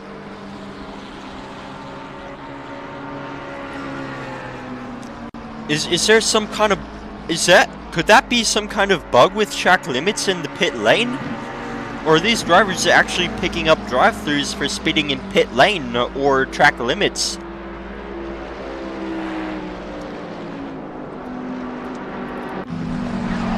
Going back to these track battles here, very closely still, between P16 and P17. This battle still seemingly being led by Adam Anderson, though it seems as though there's been shifts in position as cars are entering and exiting the pits. Cars are going to be coming out right beside each other, still racing for position. Even if one car is picked and the other hasn't, it's still for position. And all races for position are fair game. And it looks like we have a yellow flag. It's the Bentley. What's happened here? Oh. Yeah, looks like he's just been benched there on the side there. Couldn't get the replay correct, unfortunately. Try my best, but yeah, looks like now he's gotten back going. Really unfortunate for the Bentley here. There's just so many opportunities on this track. And yeah, if you note in the top right hand corner, we have all of our track's information. We have the weather, the temperatures of the circuit, and the ambient temperature. And both are 20 degrees Celsius. I don't know how much that is in Fahrenheit. It's probably pretty cold. Coming from the United States here. Oh! What's this? There's a car on the side of the circuit. It looks like P30... it looks like we've lost a lot of cars since the last time I've checked. Last time I checked, we had 40 cars, and now that number's shrunk down to P37. Looks like some cars have had to drop out of the race. Very unfortunate for some of these drivers. If we go back to some of these battles, we have more drivers battling for position here. And close behind P15, P16. Starting with this battle, we have a battle for P15 currently being led by the Spaniard, car number 444, Kiko Gallo. Next car, we have Vladimir in the McLaren number 322. And following close behind now is Adam. Oh, we have a car wide. Looks to be our car number 19 getting out of the way for the faster cars. Yeah, it's just unfortunate when you end up having a bad race and having to struggle the car even through all of these blue flags. You're having to struggle. It's going to be big struggle trying to fight for any positions when you're having to respect the blue flags, but I will have to give it to car 19 here. He's been putting on quite the show for us here. I mean, he's been a very respectful backmarker to all of the other drivers. And yeah, that is, I think, in my opinion, that's something that's a quality that many drivers could be having, is just being a respectful backmarker when you know the car behind is faster than you. You just have to respect the blue flags as to not cause any more issues. I don't think car number 19's really caused any issues. But yeah, it's just unfortunate when you have to yield to those cars. Yeah, besides that, he's really putting on a performance, staying in the race, still trying to salvage every position he can get. It looks like we have these cars intertwined in a very close battle for our position number 9. It's Winnie Tilak currently leading this battle in the number 51 McLaren. Very close behind is the car number 101 Ferrari being driven by Jay Pooley, and very, very close behind. Oh, it looks like they might be touching. They're going to be heavy braking to this chicane. 3 wide. Oh my goodness. And it looks like the Audi outbrakes himself, has to go wide, and it's the McLaren into the pits. I guess he just gave it. He's just like, I guess he just told himself, now's my time to pit. I don't want to accidentally end up with a wrecked car, so I guess he's going according to strategy. Quick thinking on the circuit, intertwined in these battles. You still have to be thinking, I need to pit now or I need to pit later. Racing truly is a sport of just split-second strategy, decision-making, intertwined in these incredibly close battles. And it looks like Jay Pooley here comfortably runs away with P9. As the McLaren has entered the pits, will lose some position, but should gain those back as some of these other cars have to start pitting. Here we go, Chico Lentvar in the Dutch team Audi number 10. Now, if we look at the track, it looks like we have a possible battle for P3, currently being led by this Payne. Close in the number 43 McLaren, closely being followed by car number 808 in the the 808 McLaren. And I'm sorry, that name is going to be very hard for me to pronounce. But yeah, here comes 808 trying to make a move inches away from the car in front of Payne. They're going to be heavy braking into La Source T1. They have to be very careful here not to hit each other's cars. And they're going to be very close. I'm going to view the helicam as they go up very closely up a Rouge. Looks like he tries for the inside, but he's just too far away to make the move. Both very nicely through a Rouge, no mistakes made. And yeah, now car number 4 is going to get the draft. Car number 808 is going to get the draft on 403, but is it enough to get very close through these corners? Time will tell. And through this sectors 2, all through sector 2, that sector 2 is it's the one sector where you have to focus on downforce more than top speed. Though you do definitely need... Oh! Looks like there's an incident involving a Porsche. Just happened. What's happened here? Looks like they're going into the Oh, it looks like the yellow... Oh! Track incidents. Cars hitting each other. Just not being able to react in time. And it's that Porsche into the wall. That's unfortunately going to lose him maybe about 15 seconds. Real unfortunate for that car. Now it looks like getting back to our close battle for position 3. Going through this back marker with purple lights on the car. Yeah, still through all these night stages. Currently 3:25 a.m. in-game time at Spa-Francorchamps. And almost a full hour into the race. And we're still seeing these very close battles. P4 gets the run on P3. 808 gets the run. He's coming to the outside of the first corner, giving him the inside of the second. Oh, it's T-Pain into the pits, giving 808 P3, who is now going to have to pit.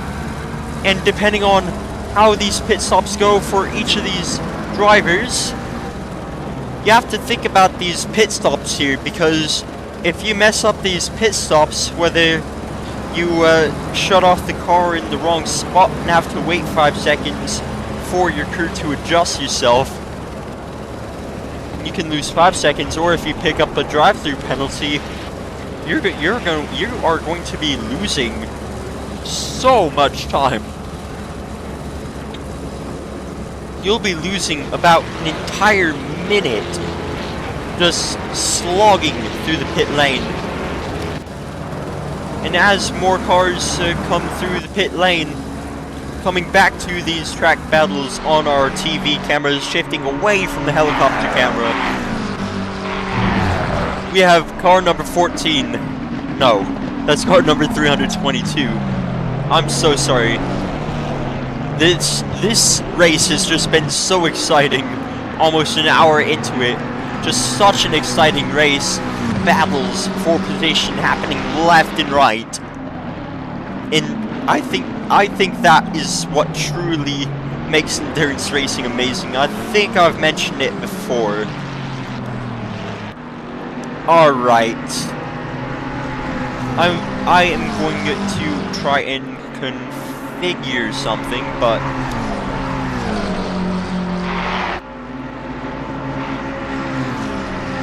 oh, I think I did something wrong there. Oh. That's not what I wanted. Yes, I want to remove that element. Oh, did it not appear on the stream? Oh, I guess it didn't. But, yeah, I guess without further ado, I am going to have to take a very short break really quick. And I will be back in just a couple minutes to continue our commentary. And for just a couple of minutes, Airy Fasttail, your commentator, is out.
Alright, our live commentary is back here at Spa-Francorchamps TOGA Motorsports 24 in 2.4 Championship. And coming back, it looks like the night stages of the race are beginning to come to a close in somewhat shortly. The night stages will come to a close, and the temperature on track will be getting much hotter as the sun comes up, which I'm sure that will bring lots of change to the tires, the tire pressures that all of these teams run.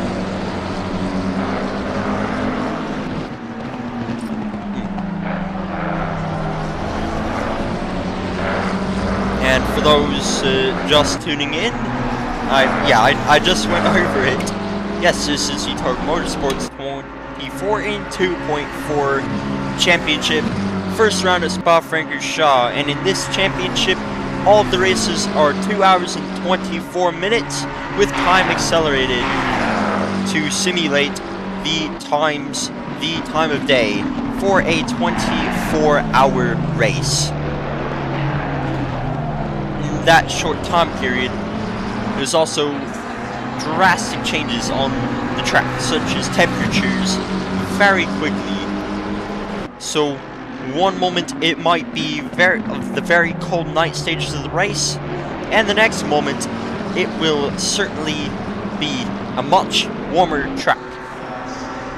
And yep, we're coming into the beginning to come to the closing stages of the night, as our little in-game sun here begins to rise on the very much virtual Spa-Francorchamps track in a very virtual Belgium. Without further ado, I have to go onto my thing here and check for any track battles. And it looks like further down the grid we have, this is the closest battle on track currently. It looks like we have Wolfgang Kuhn racing closely against Alex Hertz in the BMW 4P23. As we are beginning to near halfway through the race, I think I will go ahead and get myself a halfway report ready to tell everybody. I'll have to figure something out. I'm sure I will as we go. Let's not worry about that now, and for now, focus on these cars battling it out on the circuit. And it looks like we could have an even closer battle. Pape Rouge, an Audi chasing an Aston Martin very closely. He's going for the overtake, coming to the inside of the corner. And it looks like the Audi has a better run, and the Aston goes on the grass. He's going to lose lots of speed as a McLaren comes through him as well. Looks like has to yield to blue flags. This Audi is also going to have to yield to the blue flag coming from our number 2 McLaren, attempting to make up the positions from an earlier incident, which looking at the standings currently sitting P4 with I believe some cars still having to pit. We're seeing a very strong performance coming from P2. I mean, car number 2 is currently sitting P4. Now, as far as looks like, because of that back marker, this whole... No, wait, that's not... Oh! Was there an incident on track? I saw a yellow flag coming from Adam Anderson.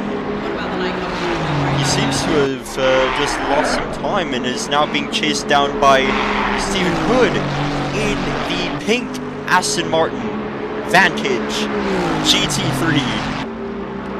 Very close.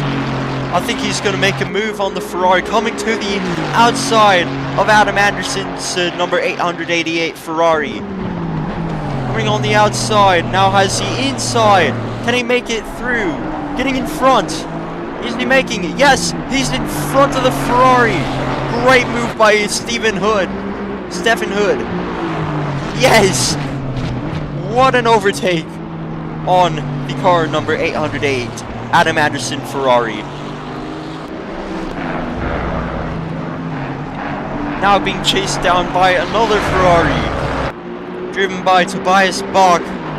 Another Ferrari, car number 111. He's got the inside run. He backs out of the corner, but he's gonna come for a move very, very shortly here.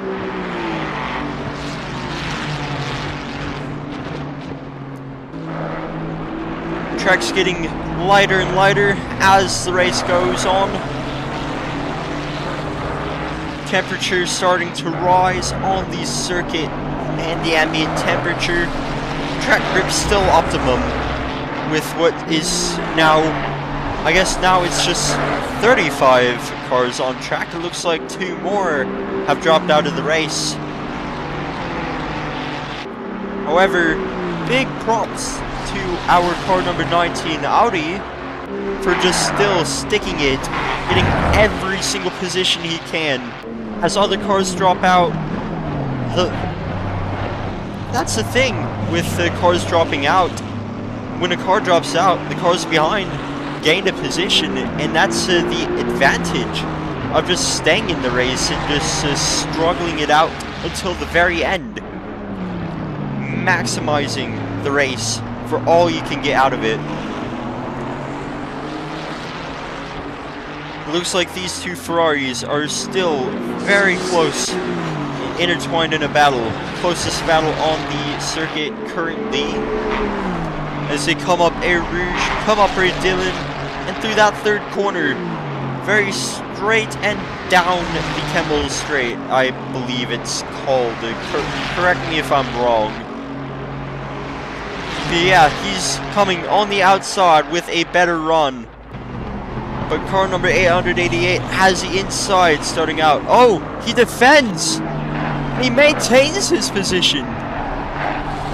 111 cannot be too happy about that. It looks like he's given 888 the flash saying, trying to say, I'm faster than you, let me through, but it's just a very close battle. And in these endurance races, all the drivers want to max out their finishing position, and they will defend it with everything they can.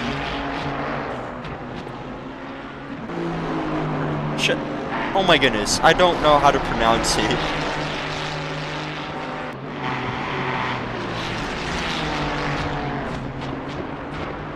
Anyway, cars continuing. Our car number 111 is starting to fall behind of the 888 car. It looks like now as we approach the halfway mark of the race, Radian, got you, okay, thank you, Radian. I'm probably never gonna mispronounce it again. It's not Radian? Radian.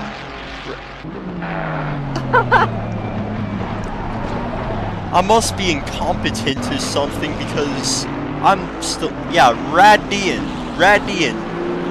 We're gonna try it again with these cars going up Radian and Eau Rouge and Radian.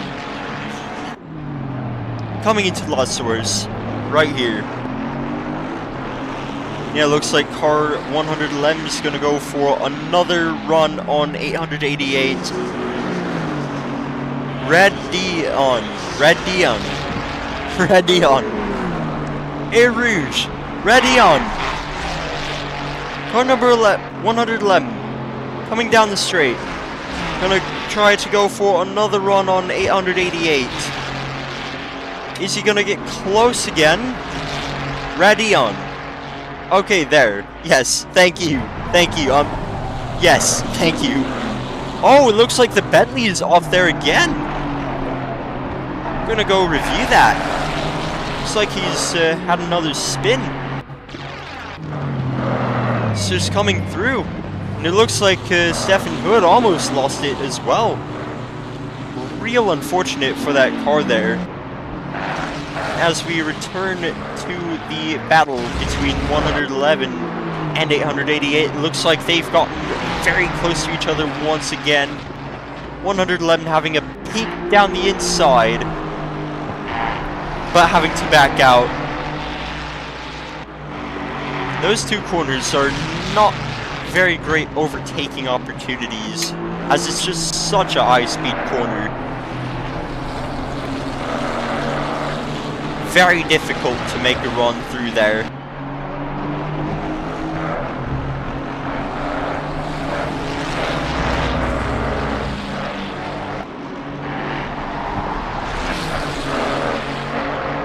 And now 111, Tobias Bach very close to Anderson. Coming down this stretch. Oh, and it looks like incident for car 65 on track.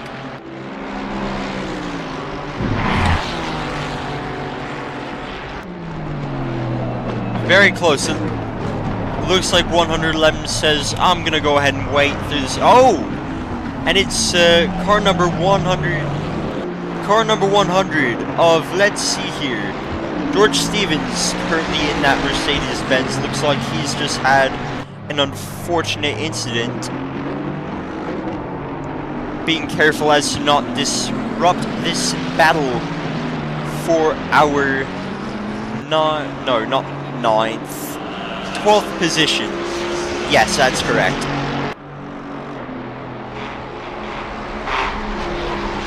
Having another run down Radion? Yes, I think so. Au Rouge. Oh my goodness, I cannot get these pronunciations correct. I cannot believe I've been saying it wrong the entire time and nobody else has bothered to correct me. It looks like on track we could be having another battle.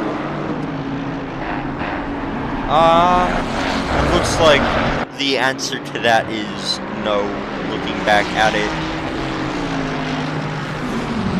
Tobias Bach and Adam Anderson has been giving us a very good battle to watch for multiple laps now. Tobias Bach is just looking for the perfect opportunity to get by. He's very close. He's still going to be very close coming through the back stretch. After this corner here, it's just going to be flat out for both Ferraris. Coming through here, flat out, both cars, 111, attempting to get a run on 888.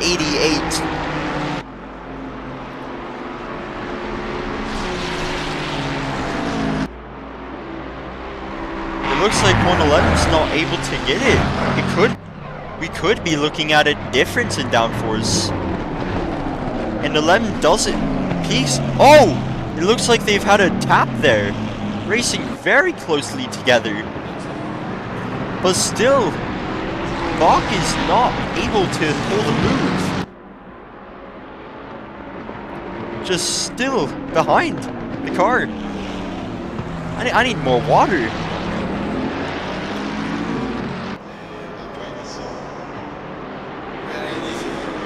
Coming down the straight. Through Au Rouge. Up Radion. Through that third corner, I don't know what it's called. 111 getting the draft on 888. Saying all these hundreds is getting a bit tiring. 888, 111 just interlocked in the battle. Oh, it looks like 111's late braked and is now falling way behind car 888. It looks like not too far back. It looks like we could be having a... it's just a back marker of George Stevens. And here's the P12 McLaren of... P12 number 2 McLaren of Chris Tedder. Yeah, having to get by Stevens here. Yeah, if he can clear the back marker here, with the speed of this McLaren, he'll soon be right with this battle between the 111 and 888 cars. Both still have to pit, but still, both of them are battling. Both definitely on old tires. They still need to get a pit stop in. It looks like all of these cars here, with only one required pit stop, are just getting these cars.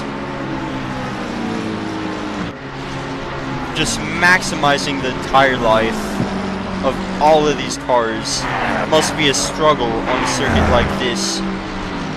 Tires typically only lasting for about an hour maximum.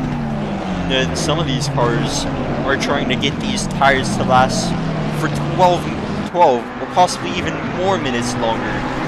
We're approaching the exact halfway mark of the race. Car number 2 of Chris Tedder now right on car 111, making the clean overtake through La Source, and he's through. We're starting to see a lot more cars diving into the pits. Through Eau Rouge, ready on. And down the Camel Straight.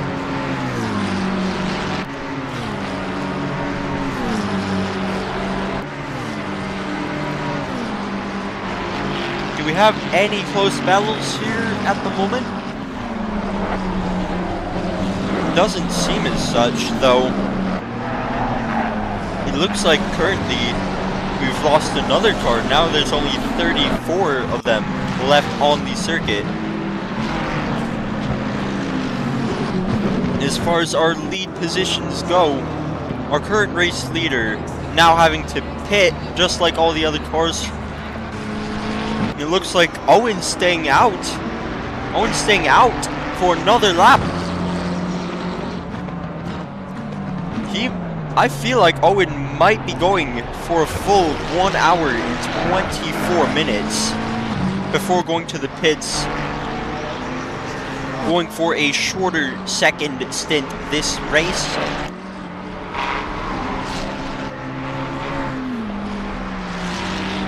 Very clean run through there.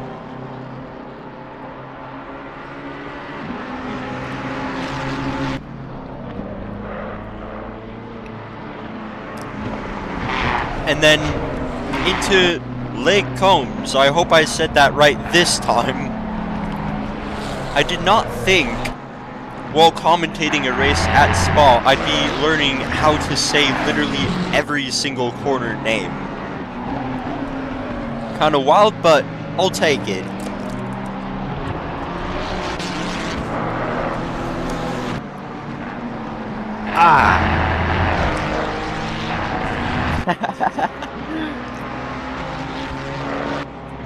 Better than saying each corner wrong every single time.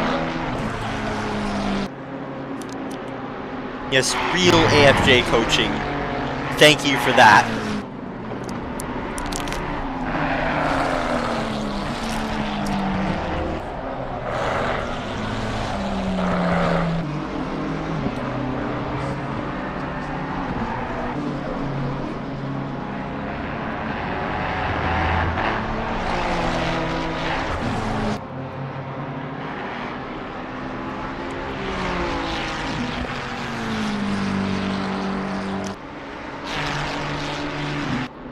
And with Owen coming down the back stretch, about to approach the bus stop chicane, it's going to be a question. Is he going to pit? Because those tires have got to be incredibly old. Yep, Owen is now going into the pits, and I believe we are going to see the McLaren of Alexander Kuzmin back into the lead. Because that pit lane is an incredibly long one. So it's almost guaranteed, if you're entering pit lane, you're not going to exit pit lane retaining your position. Especially if it's first place and you haven't pit yet. And with this McLaren already having pit, is going to be very comfortable to the end, putting a gap on our car number 29, still going to be running P2 as they come through La Source.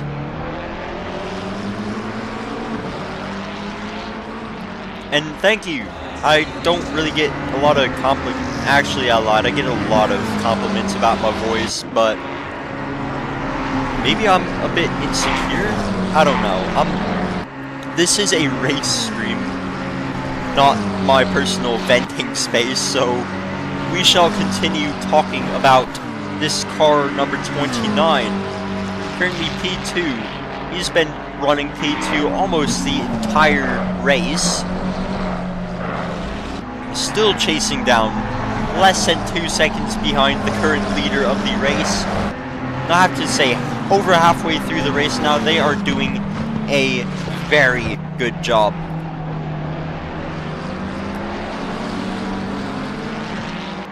Sorry. Need some water again.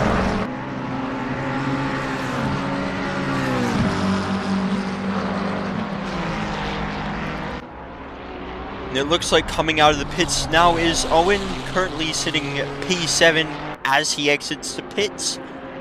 Very wide gap between him and any cars behind for position. With the Audi in P8, currently 8.4 seconds behind Owen. He's gonna have to really crack down if he wants that position. Oh, I lied about being Owen. Now in the Ferrari is Tippy Boss. Now in the number 3, Ang4's Ferrari.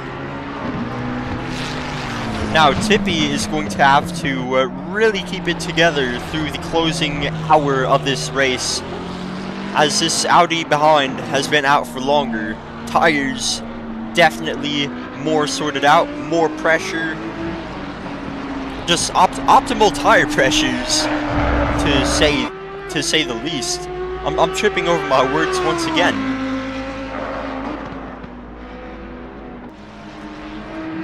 Owen leading is the least surprising thing I've seen, says Ches. And yep, it is quite shocking to say the least. And I think now that it's over halfway through the race and most cars now have done their mandatory pit stop, I think it's fair to go down the grid one more time as we come into the final hour of the race. I think I can open that up for all to see. Currently leading our...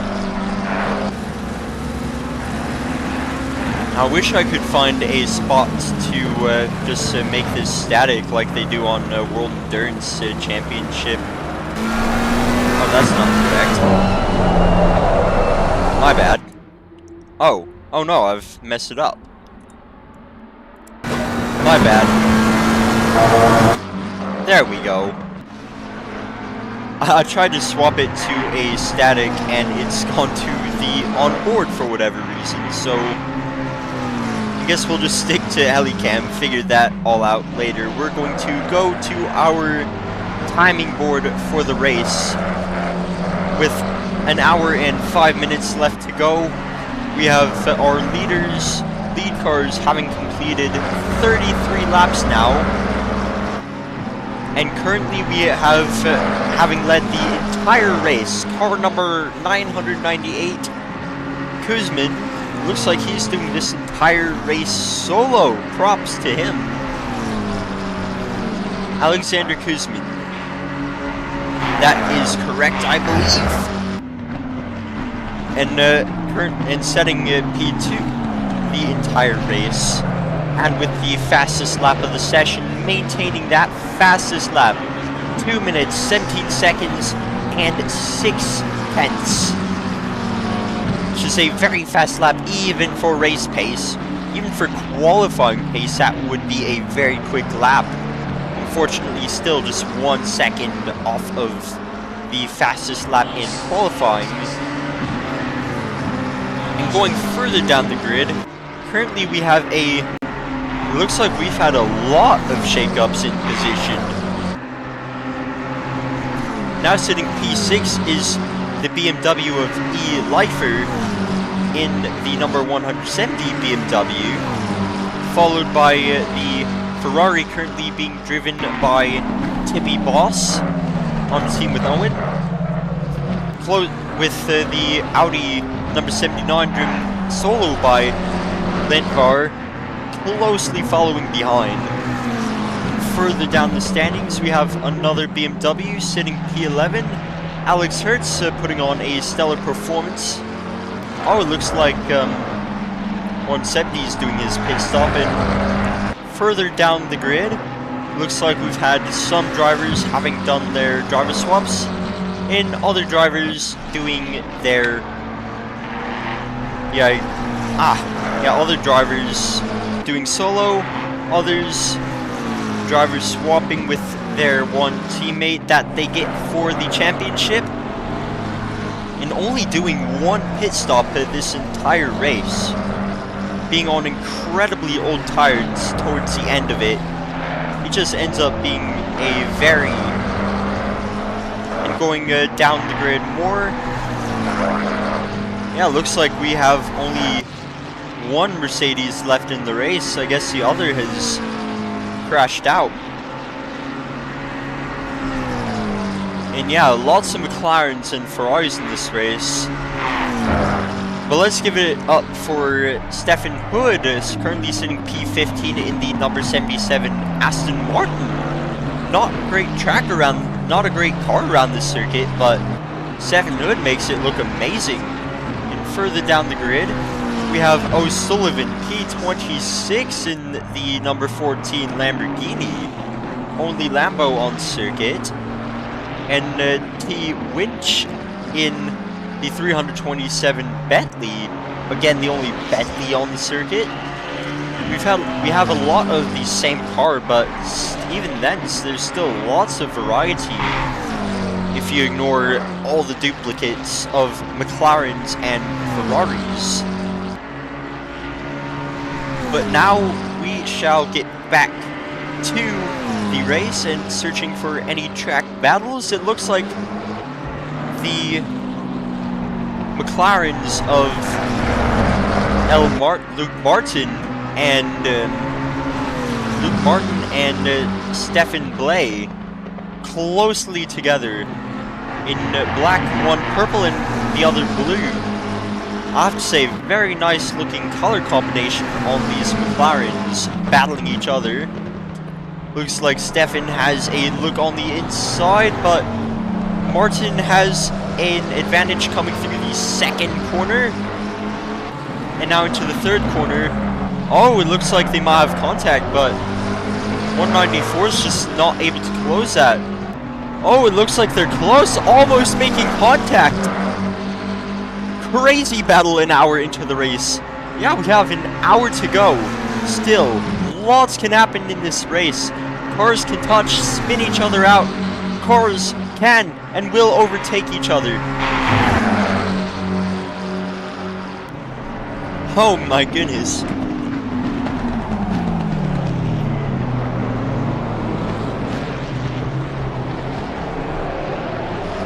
Yeah, looks like Martin's losing his pace, is I guess chat saying right now. Stefan's having a look on the outside, car number 194. Looks like he might be attempting a switchback and easily making it through Martin. Easily getting through Martin here, taking P12 for himself. Going into Au Rouge, Radion, sorry. And down the Kemmel Straight. It's going to be hard for Martin to make that up now. With that massive of a gap, it looks like a whole 1 second gap now in less than just one sector. And already having that much of a gap now. And yes, Stefan Hood now in P13 is going to possibly be catching up to Martin. Oh! Martin's had a spin. What's happened there? Let's go back and see that. Ah, yeah, that first corner of Les Combes has been a real struggle for so many drivers today. And yeah, when you lose that much position... Oh, he spun again! Martin is not having it right now, giving P12 comfortably to Stephen Hood, with Jason Pooley not far behind him. Ha! Yeah, the Ferrari is now going to be chasing this Aston Martin down. It looks like he has a bit of front end damage now, with less than an hour to go into the race. And Daryl has, I'm not really reading chat, but now I am. Daryl's asked, how's the first time commentating? And yeah, I think I'd say I'm doing pretty alright. I mean, Hayden thinks I'm doing great. Everybody else seems to think I'm doing pretty good. So, you know, I guess it's not really all that nervous now. So, all things considered, it looks like... Is this a fight for position here? It doesn't look like a fight for position. So that McLaren's back marker. He's gonna have to make way for the Ferrari of Jason Pooley. And if that back marker can be cleared, 101 can possibly get a run on 77, possibly go for a track battle. Now looking farther ahead in the grid, it looks like we have a Ferrari and a McLaren battling it for position number 8. Massimo Lelio in the 144 Ferrari, trying to fend off Bilansky Gurjo in a McLaren. And what's happened to 101? Oh! 101's had a bad spin. What's happened here? Looks like up Radion and into the wall. Oh! Bad front head damage. That could be it for car number 101, as he now sits in the pit. Very unfortunate. Anything can go wrong up Radion. It's just awful when you end up taking a hit. And it looks like D. Slater's coming into the pits. David Slater, car number 43, is coming into the pits, going for a 2 pit stop strategy, which I suppose has been proving not to be the optimal strategy, as other vehicles have gone for a 1 stop strategy, trying to go average 1 hour 12 minutes on a single set of tires and a single load of fuel. I'm just not sure how cars are able to go for it.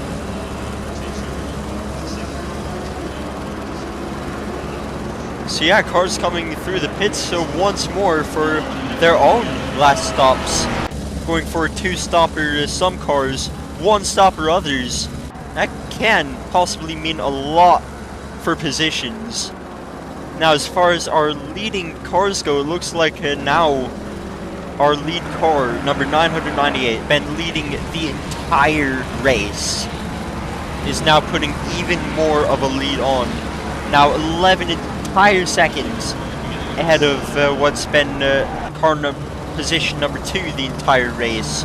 Car number 29 of Pavel Gunnin still maintaining the fastest lap, 2 minutes 17 seconds and 6/10.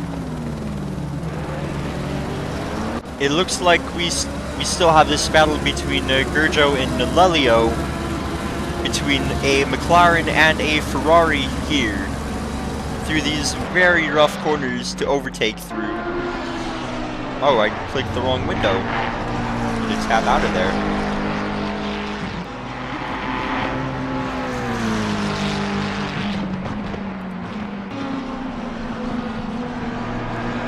I think we could be seeing a move being made for P7 very soon here.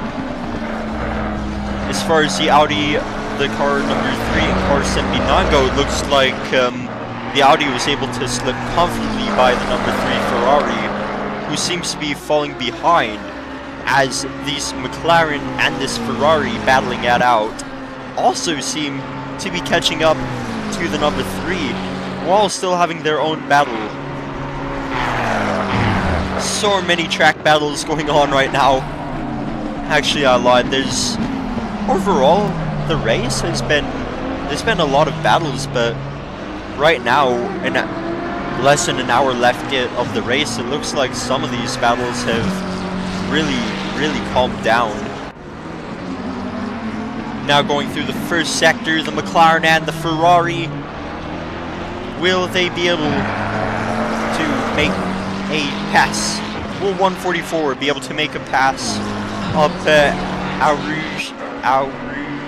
I've already forgot again. Au Rouge and Radion, and Kemmel Straight and Les Combs. Yeah, something like that. It looks like the Ferrari's beginning to fall really behind this McLaren here. Really unfortunate that they can't have a battle lasting much longer. Now 2.2 seconds behind the McLaren of Gurjo.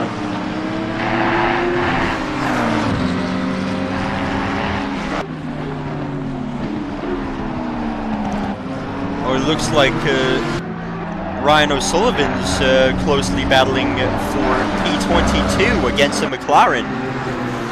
The number 159 of Jay Martins.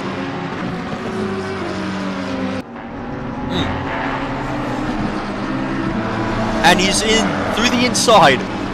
And he's by. Comfortably taking a P22 through those two high-speed corners. Will he retain it through these corners? I think he will. They come. Ha. These Belgian names, these Belgian corner names are kind of confusing. And yeah, O'Sullivan's coming down the backstretch here. Now comfortably ahead the car he was just fiercely battling against.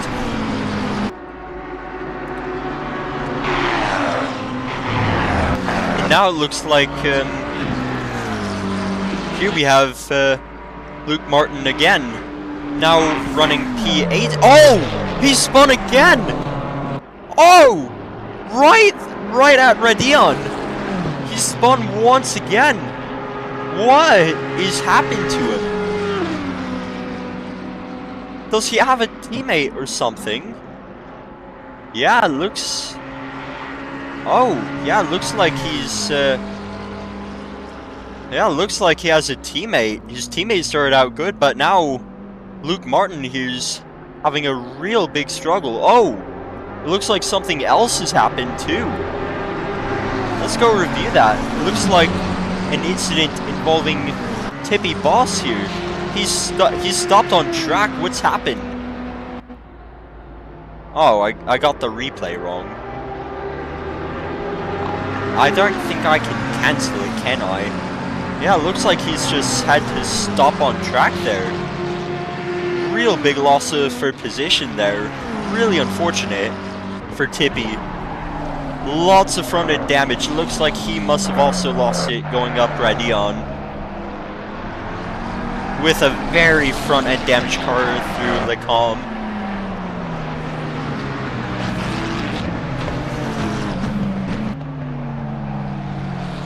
It looks like something. Chat, has something happened?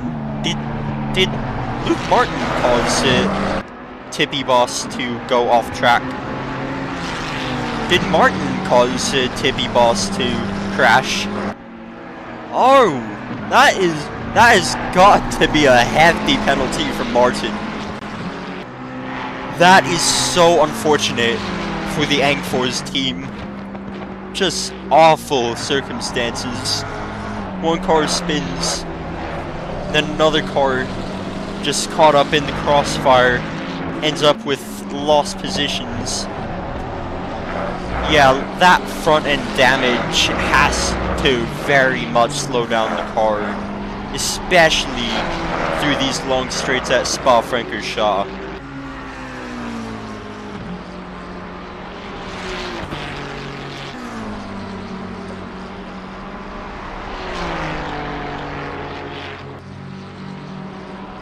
Now, if we... I'm not sure if there's really many battles going on. It looks like more cars with a 2 pit stop strategy are going in for more 2 stops, which I guess if I pull up a... I suppose if I pull up a calculator with really quickly, if we divide 100... Wait, yeah, 144 by 3, it looks like... Yep, right about now, any cars going for a 2-stop pit strategy, if they want even pit stint times, are going to be pitting right now at the 48 mark.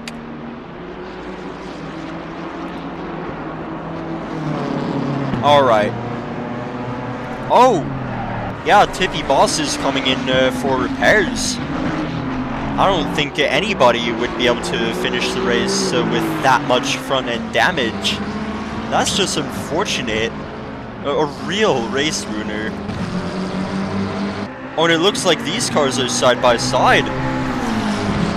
Being endangered. They're not even for position. It looks like 43 is a back marker to 808.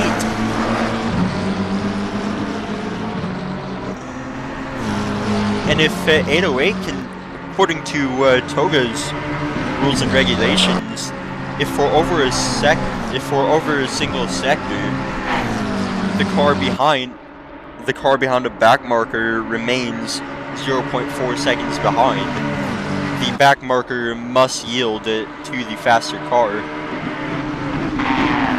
Oh, looks like these 2 are teammates, I've just realized.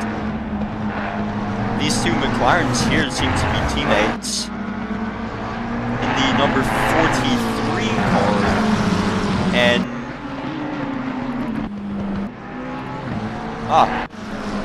sorry, I'm messing up my cars here. I'm not really sure whose car whose is whose. Because, yeah, with the driver swaps, all the names of the drivers also change. Yeah, looks like we have yet another battle, seemingly for P12. Justin Hoffman in the 111 Ferrari, fighting ERJ Leifer in the number 170 BMW. The Tacos BMW, seemingly very close here. Oh, it looks like the Ferrari's gone a bit wide, and the 170 is through. Very comfortably through. The Ferrari ran a bit wide and BMW said, "Thank you, I'll take that. I'll take any positions I can get." And it looks like we want updates on Luke Martin. Let's see here.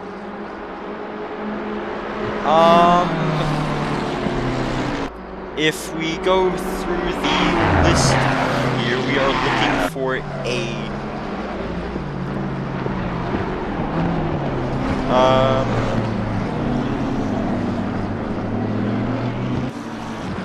has he left? I'm either blind or I'm just not seeing him in the standings. That might be a race. That might be a race over for that team.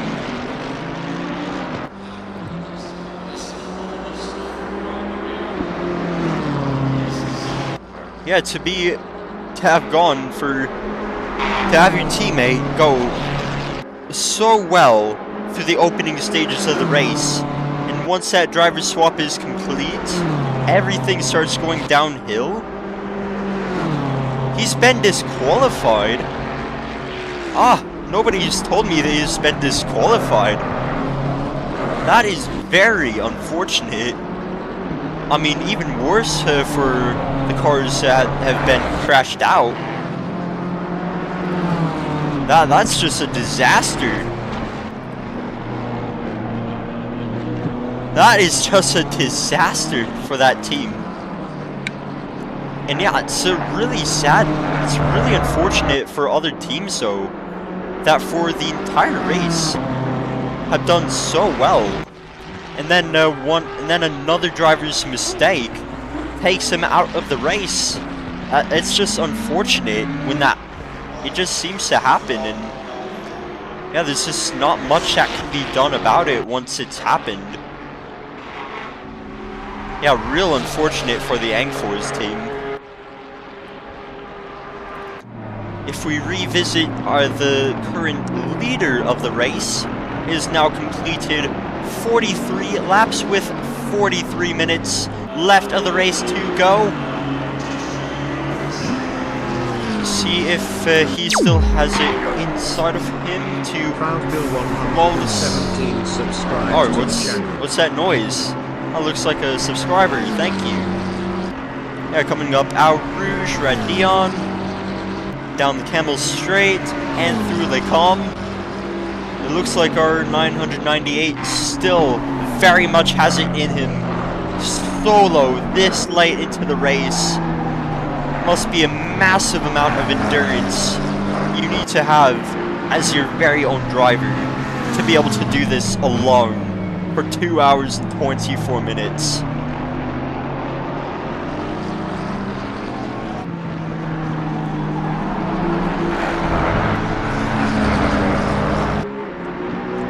Now with the in-game time being 12:24 p.m, the track is a very, very bright one now.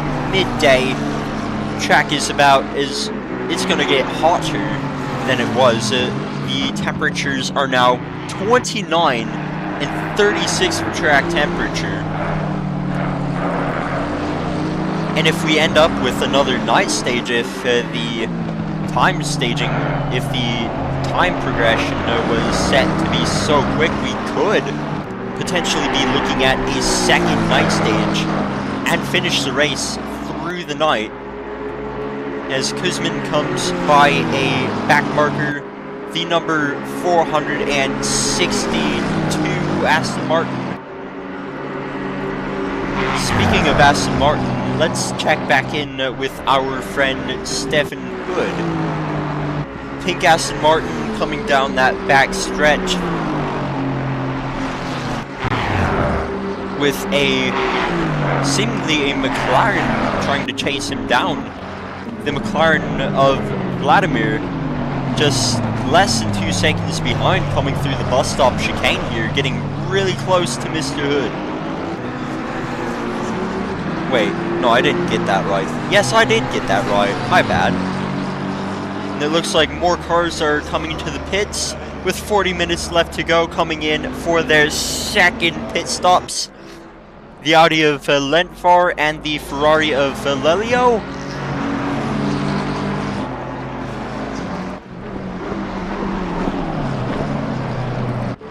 Yes, Stefan Hood has put on a stellar performance, remaining virtually incident-free this entire race. Still being chased down by this McLaren, who is now 1.4 seconds behind the McLaren number 322 of Vladimir.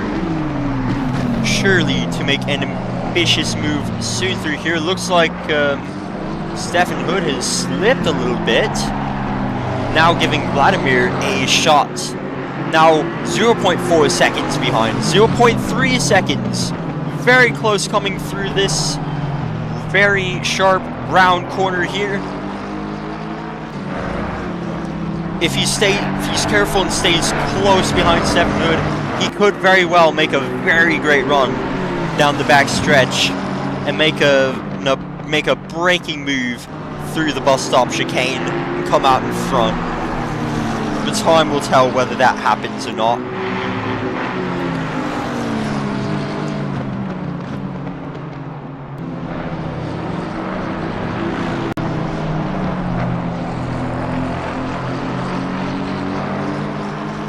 Still very close, 0.5 seconds, 0.4 coming through these two corners. It's going to be flat out through this one. Who's going to take it flat out? Who's going to lift? This looks, maybe they both lifted. You see, here at Spa-Francorchamps, you have to really be careful with your track limits, because if you are not careful with track limits, you're going to pick up a drive-through penalty, and it's very easy to pick up track limits. Yeah, looks like 322 makes a move on Mr. Hood through the bus stop chicane, just like I predicted, and he's through comfortably for P7 now, with Hood in P8. Great move from the 322 of Vladimir Puarev.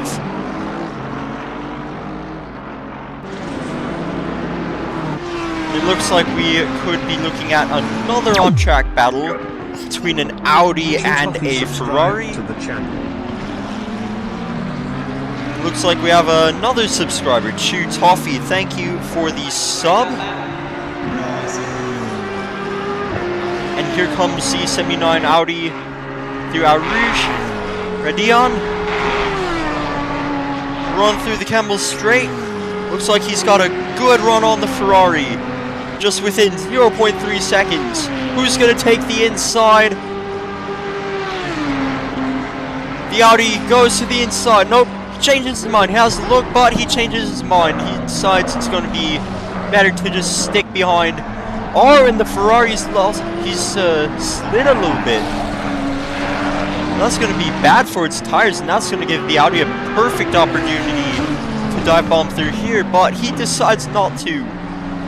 Very strategic moves here, just trying to play it safe the entire race, not to cause any incidents, and then lose that position through a pit stop or at the end of the race. Very close fighting here.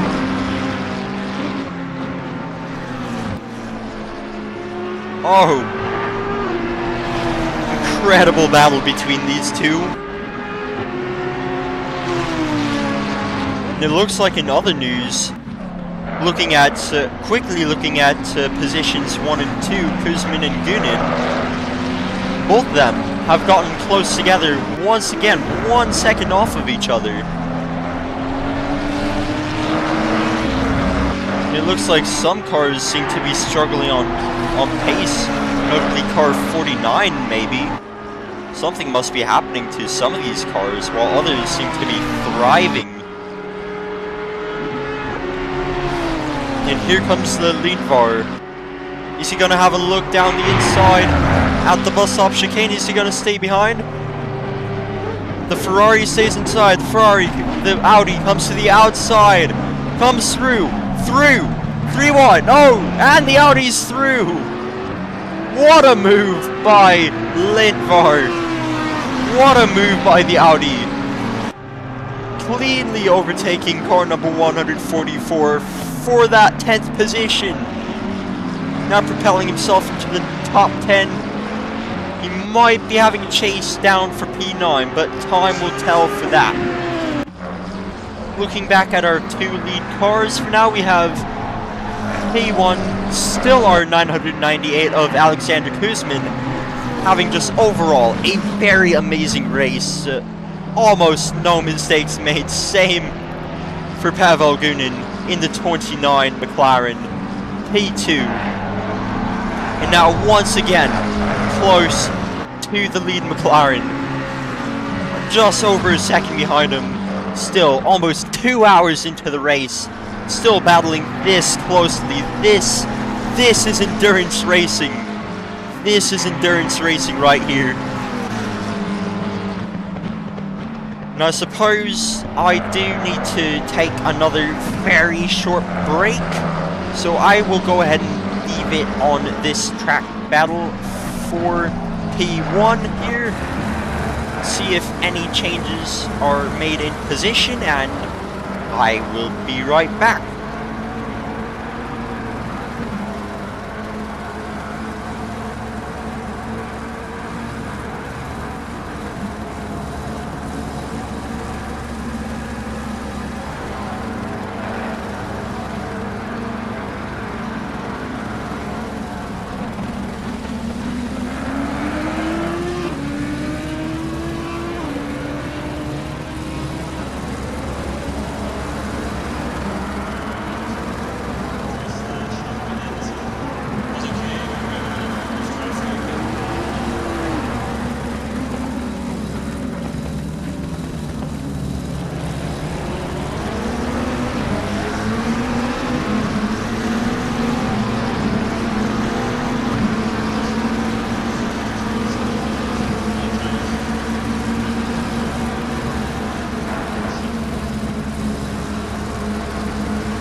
Alright, we are back with commentary for this race.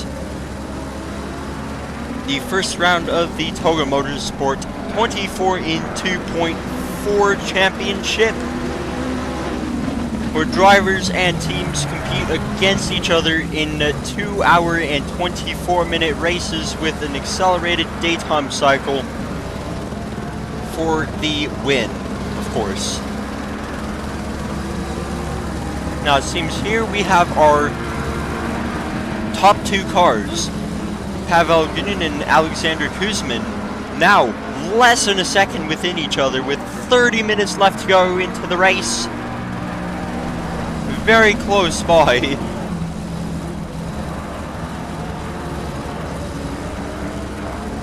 Both of these McLarens have just had a very stellar performance so far this race. It's just been so incredible to watch both of them battling for this long for the lead position. Both of these guys interlocked in this battle, less than 1 second apart from each other. With Pavel Gunin coming with a run behind, getting the draft of Kuzmin. Very close behind. Someone's gonna have to back out. Very close together here, coming to a back marker. What a battle. They are remaining very close, coming up on this back marker here. It would be absolutely gutting if one of them ends up messing up here. And the back marker lets both cars through.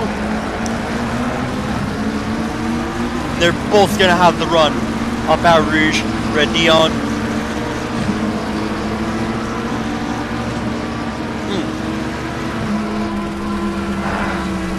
Yeah, they are inches away from each other. Inches away from each other. He's gonna have 29's having the run. He has the draft. He's coming. He's going to the outside. Does he make it through? Second corner. Oh, he makes it through. Is he going to close the window? Is he going to close it? He closes it. Car 29 takes the lead. Pavel Gunin now in the lead. Taking the lead. Held by Alexander Kuzmin. The entire race has now been toppled by Pavel Gunin. Oh my goodness. What an overtake! What a move!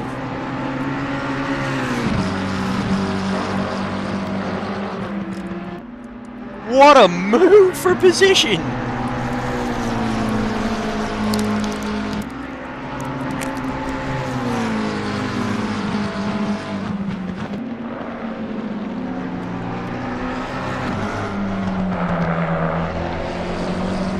Oh, it looks like we've had an incident on track with car number 1 and maybe 19 as well. Looks like there's been an incident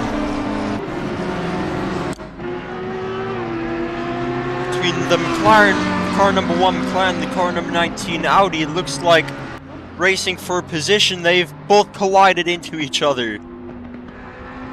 Very unfortunate for both drivers involved. And that it's almost like they just tried to play bumper cars. Neither driver can be happy about that. Neither driver can be happy about that. It seems we have another battle on track. Another bunch of cars bunched up together once again. A battle for P20. Currently led by Juan Martins in the Garage 59, 159 McLaren. And he's been overtaken twice. Taken twice for this battle for P20, now being led by Nuan Harshana. Car number 27, BMW, now going to fiercely defend this new P20 from 51, who gets a run on the inside. The BMW runs wide and loses P20. Now it's going to be this three-way battle up at Rouge and Radion. Up they go. All three through Radion, nice and cleanly. All chasing each other.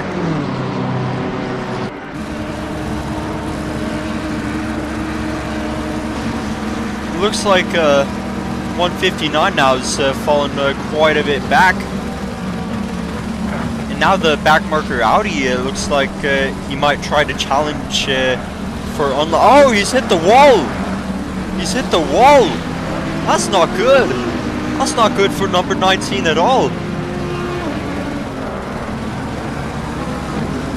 Now, he's been struggling very much this race, but still staying in it but still managing to keep in the race is still holding P28. And yeah, now we are down to 32 cars this race. It looks like we now have a battle for P8, it seems like. And it looks like number 19 is giving the place back to car number 1 for whatever reason. Must be beyond my own knowledge. Oh! Car number 888, something's happened to him. What's happened?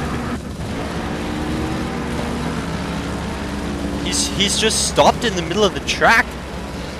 He seems to have just stopped. He's still stopped there. Whoa, what has happened to him? Has he had a lag spike? Must be some kind of technical difficulty, or has he run out of fuel? Would somebody watching be able to find out for me what happened to 888?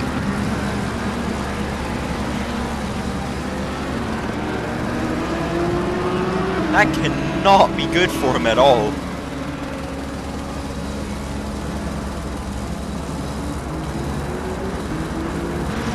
Turning to our track battles, it looks like we have cars closely together for P3. It looks like number 2 has recovered from the incident earlier in the race. Car number 2 has recovered from the incident earlier in the race and is now sitting back in P3 in front of car number 808, right where he once was before. And car 808 has a 5-second penalty, so for 808 now to get to P3, he'd have to not only get by Chris Tedder here, he'd have to increase the gap by another 5 seconds. With so many straights on this circuit, that is difficult to do. But it looks like we have another battle for P9 between Stefan Hood and Chico Lentvar. Audi versus Aston for position number 9 with 22 minutes left in the race. 2 hours down, 2 hours, 2 minutes done. Some of these drivers braving it out solo. Just incredible endurance. In general, these cars and the teams behind them. I mean, even the teams, like, you still have even if you have 2 drivers, both of them are going to have to run for a long while to really be able to do anything. Because if you're only... Oh my goodness, a voice crack, so sorry. Yeah, if you're only able to run a car consistently for a sprint race, you're not going to do any good in any of these endurance races. Looks like the Audi is coming very close on the Audi of Stefan Hood. He's coming to the inside. Stefan Hood doesn't defend the position, drops to P10 behind Chico Lentvar. Still staying closely though, down this straight, going to head up. Rouge, Radion, down the Camel straight. Now Hood's gonna have the draft behind the Audi here. What is going to happen between these cars? Time will tell. Moments will tell. It looks like no moves are made. Stefan Hood is playing it safe. Seems to be quite happy just keeping P10. Might be on older tires. I mean, all of these cars' strategies are differing, whether they've gone for a one-stop strategy or two-stop.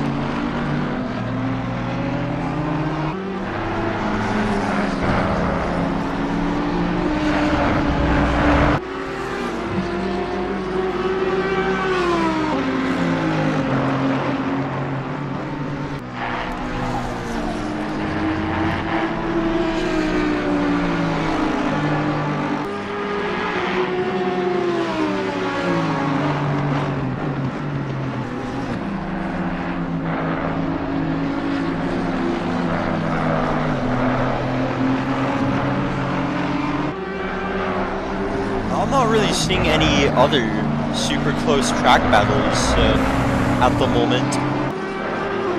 Unless Hood can now chase down Lentvar, I think this battle's over. The Audi is going to comfortably run away with P9.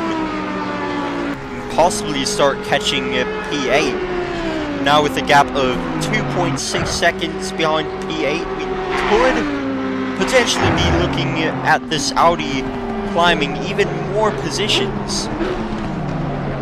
There's only 19 minutes left in the race, and I'm sure a lot of these solo drivers are now really feeling the effects of driving for this long with no brakes whatsoever.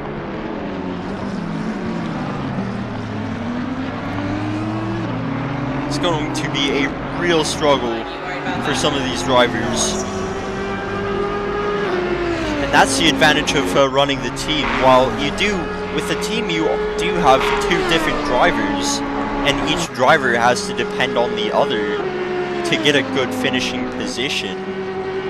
The advantage to that is both of them, neither of them are going to have to be running the entire race all alone.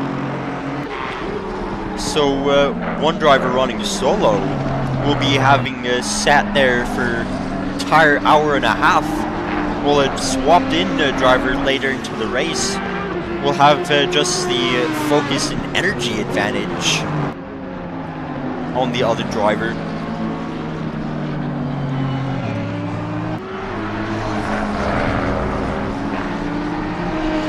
Talking this much is really beginning to hurt my throat. I mean, I think I'm almost through this whole gallon of water. I think I'm almost to the end of it.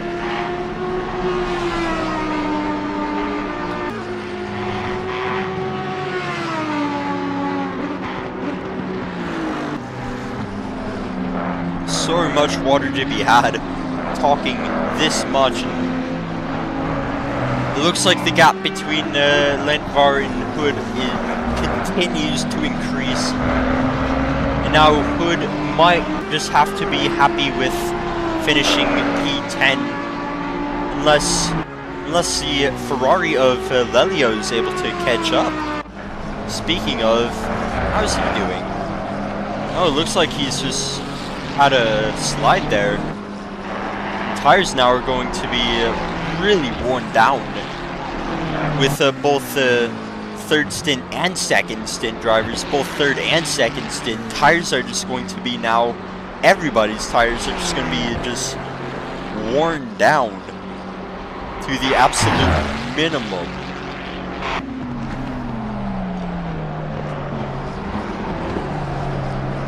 Oh, it seems I've missed it, but it looks like we have a change of leader again. It looks like Pavel Gunin into the pits. What's happened to him? Why is he going through the pits? That gives a lead back to who started in the lead, I think. Alexander Kuzmin, the 998 McLaren. He's just going to have comfortably the race win, I think.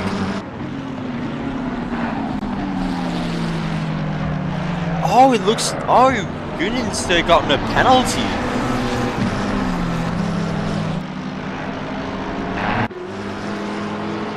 And now he's serving it as well as his pit stop. Yeah, he received that penalty right as he's in the pits, just in time for it to apply in the pits before it goes to post-race.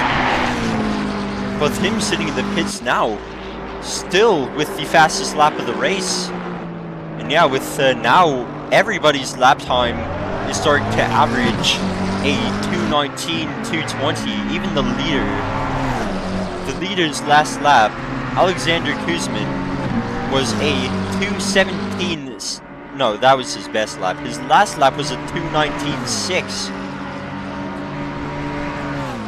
Yeah, as the race drags on, all these drivers are just having their pace slowing from the fastest lap. There's absolutely no chance that any of these drivers are going to pick up a new fastest lap. So it looks like Gunin at the end of the race is going to be P4, far away from both P3 and P5. seems to be 43 seconds behind P3 and 11 seconds ahead of P5. Very big gap between these cars.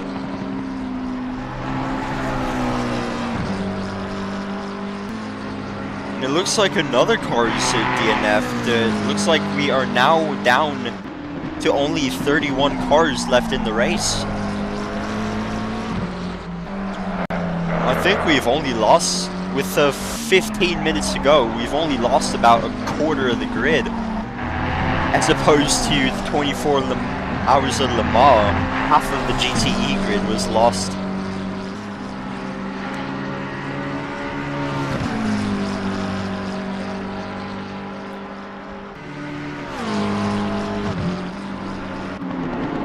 So with our top 5, all of the top 8 cars are all currently McLarens. Alexander Kuzmin. Oh, he's gone off! He's gone off! He spun! He spun! He's made massive impact with the wall there. That cannot be good for pace or tires.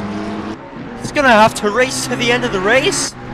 That could give Chris Tedder here, car number 2, an opportunity to take the lead. If that's done enough damage to Kuzmin's tires and rear, that could give Chris Tedder a chance to take the lead. Bad impact.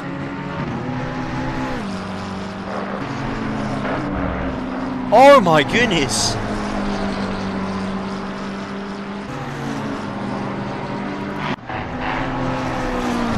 And 998 now is going to have to survive.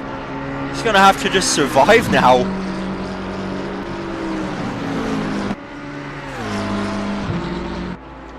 Because, yeah, that's affected his pace so bad. Tedder's going to have a great chance at P1. At the end of the race, 13 minutes to go. Still, now less than a sector away from the lead car.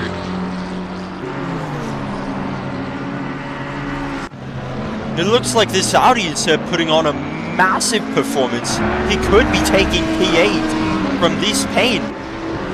Could be very easily be taking that position away. Coming down into La Source, getting close to car 43. Come on.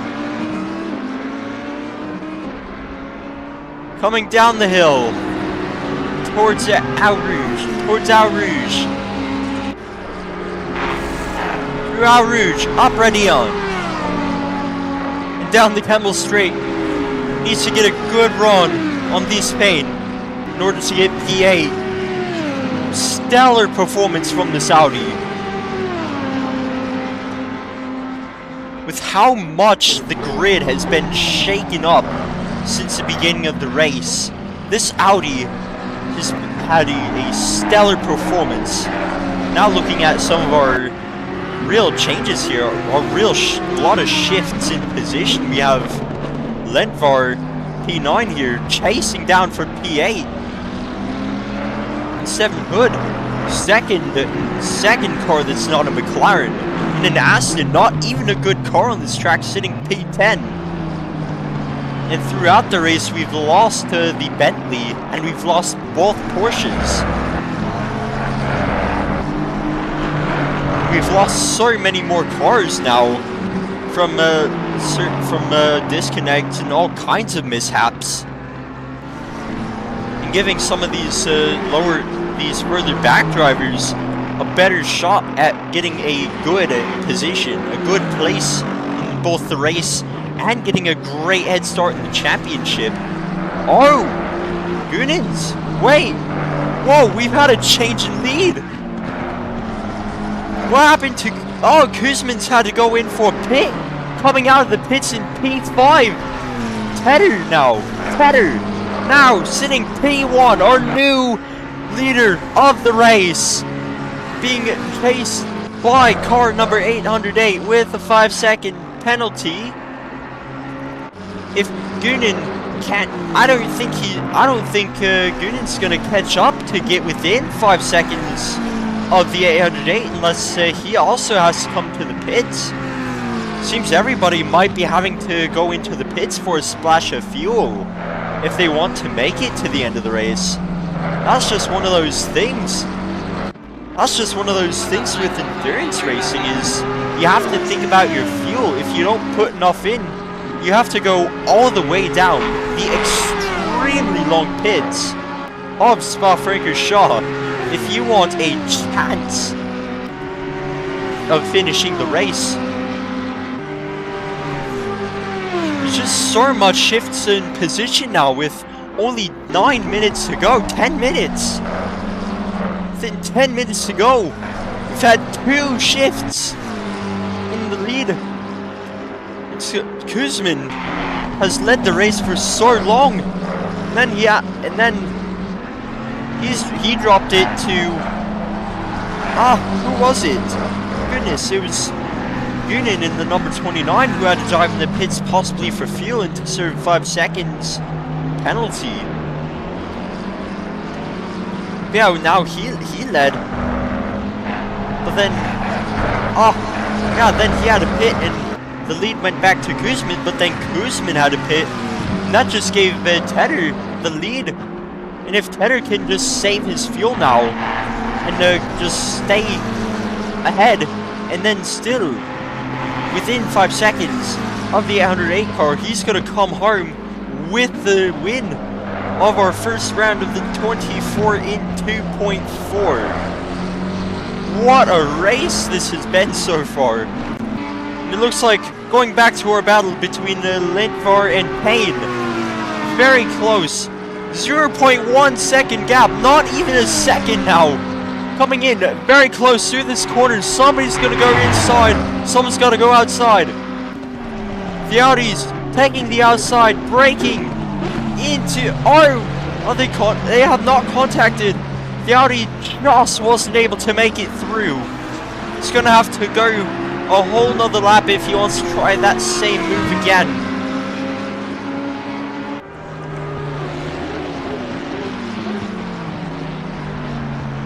Going through La Source, the Audi coming down this hill, right behind the McLaren. He's going to get a good run if he can get through Eau Rouge and Radion. Through and through, nice and clean. Very nicely, coming down the Kemmel Straight.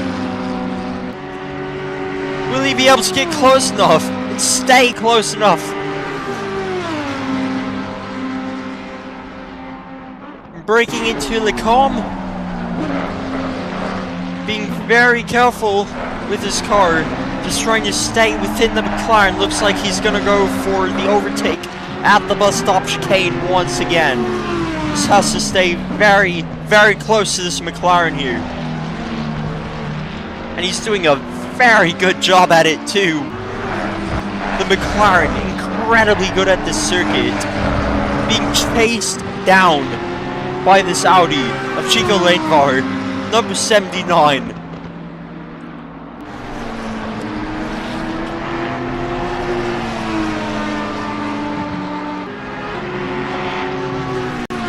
He's gonna go through these 3 corners, staying very closely behind, 0.4 seconds gap.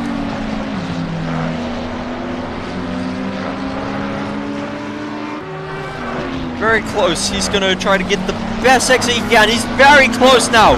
He's getting very close again through this corner. I don't think he's gonna do it flat out, but he's doing it well enough that he is very, very close now to this McLaren. And the McLaren finding himself in this situation once again, trying to defend his P8 from the attacking Audi. Directly behind him, cars riding these curbs very closely, trying to get the most perfect cornering out. The Audi tries to go to the side again, but isn't able to scrape it through. Now both these cars, I think, are going to have to lay off the fighting for a little bit as they come up to back markers here. Oh, the Audi remains very close as, oh, they make contact. Oh no, no, the Audi has crashed into the back marker. The Audi's crashed into the back marker. That's over. 5 minutes left. The Audi's not going to make that position back. That Audi is not going to get that position back. He's going to have to settle for P9. What an unfortunate incident. Oh, that Ferrari is spun out now. Car number 169 has spun out. Oh, it looks like we do have the Bentley still. My bad. Yeah, we still have the Bentley here. Yeah, that 169 Ferrari now is sustaining massive damage. 5 minutes left in the race. Just these close battles. It looks like now too. Number 111 has made a move on car 194, taking P12 from car 194. Now it's a question of, will he keep it? Oh! And our race leader, Tedder, is in the pits now. Chris Tedder's in the pits now. Had to take more fuel. Oh! We could be seeing 808 running away with the race lead now. We've seen so many shifts from not taking enough fuel. So many lead shifts in the last 20 minutes. So much shifting in the last 20 minutes. Looks like now 111's made another move to P12. Looks like we have car number 1 off on the side there.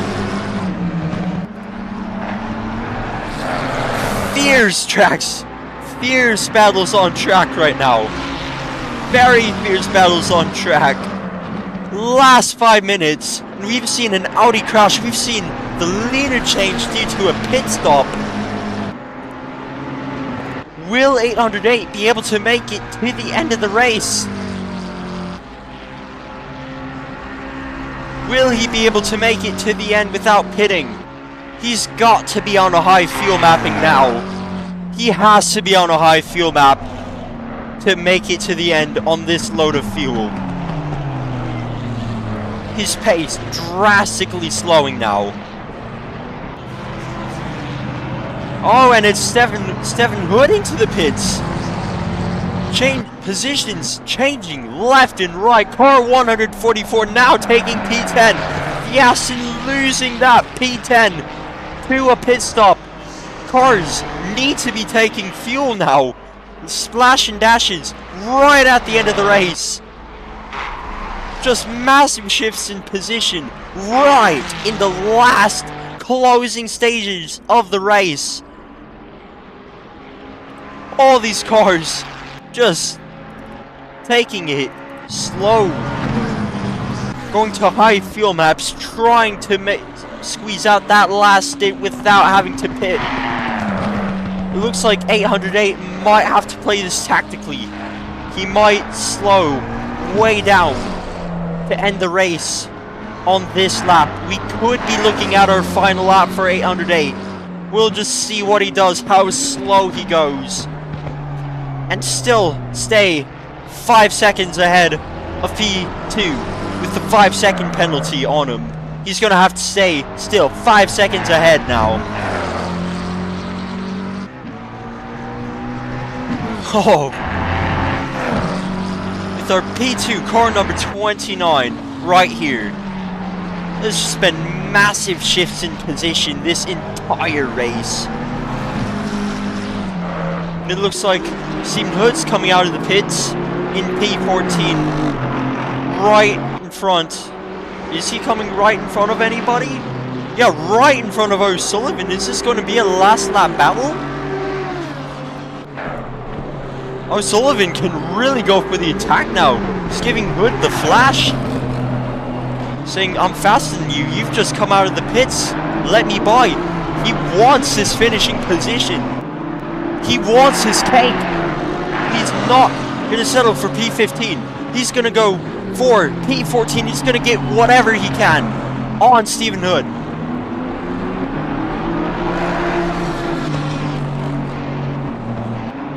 Oh.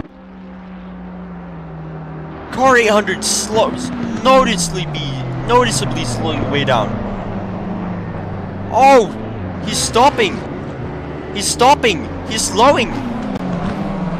He can't do another lap. He cannot do another lap.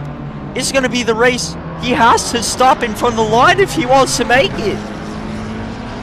He has no choice but to give up the win to Goonen. He has no choice. Right, man. Leader is on the final lap. Goonen Give it all did you not can. wait. He's on the final lap. We are going into one more lap. 808 will run out of fuel at this point. He might run out of fuel. He's now P2. Oh my goodness. And that's going to give O'Sullivan and Hood a whole nother lap of battle. Very close fight for P14 right here. Very close. The Aston closely being chased by the Lamborghini, sorry. Very close, coming through the outside of the first corner of the bus stop. Very closely together. Car 14 clears 77 into P14. Oh, they made contact. It's Hood into the wall. Hood is in the wall.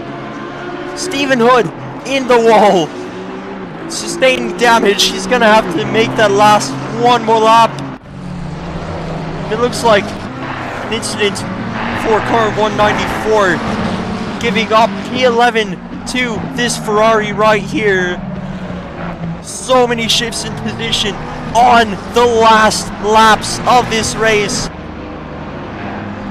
Now car 808 losing yet another position. Now P3 behind. Now the 82 of Bilansky Gurjo. So many shifts in position. It looks like the fastest lap holder is also going to be taking the win of the race. While 808 struggles for fuel. Car number 2 makes it comfortably by for P3 now.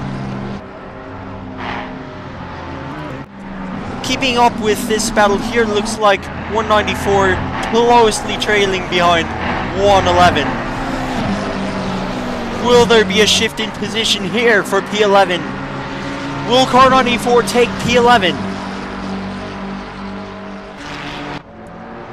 Oh, it looks like close for P2. Teddy's overtaken for P2. Teddy's overtaken for P2. 82 also slowing, low on fuel. Car 808 dropping P5. And that's the end of the race for our car number 29, Pavel Goonen. He's gonna cross the line right here. He's gonna replay that just to see that again. And it's across the line for car number 29. And our last cars making it through. Car 808 way slowing down, and it looks like for P10. Car 43 makes it P10. Then followed by 194 and 111 for P12. Some more cars come across the line. Here comes 808, having no choice but settle. Oh, he's also picked up a drive-through penalty. 85 seconds lost there. He's gonna drop way in the standings. So that might give 444 now P5.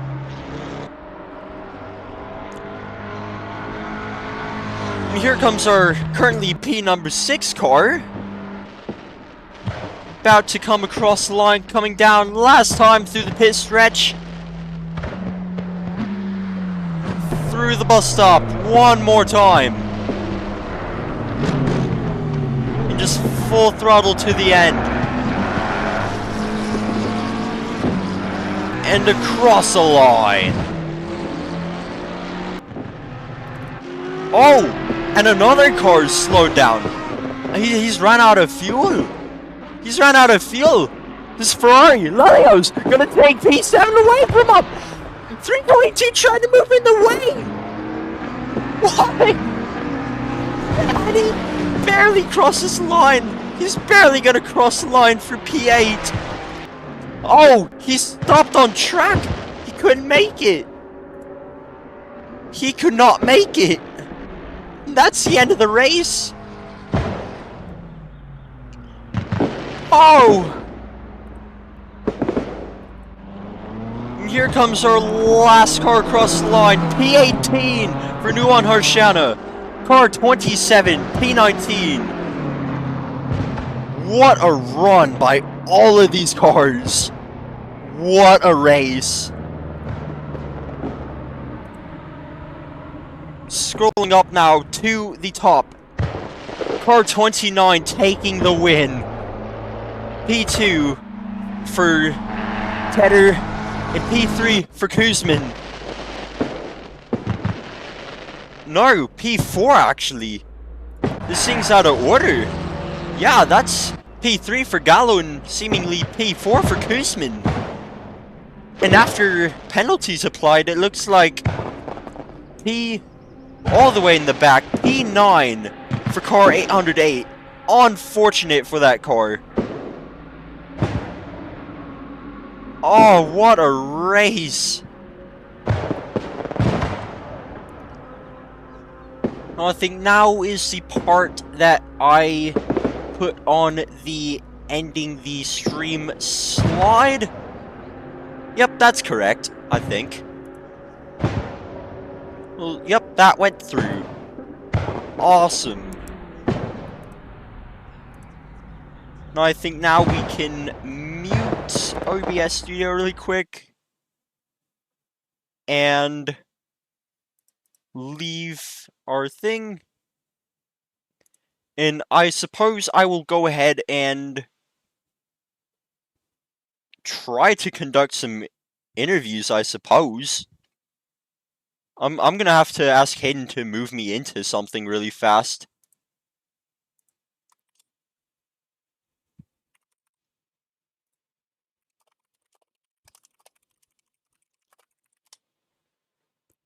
Yeah, maybe I'll be able to get some interviews done and if anybody wants to join the chat. Or I might as well just do it here in the waiting room.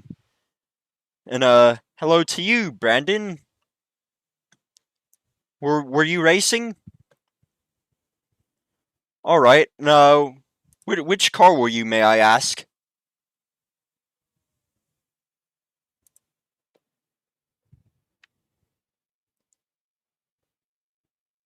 Ah. Yeah, fuel is a very important factor. That's really unfortunate.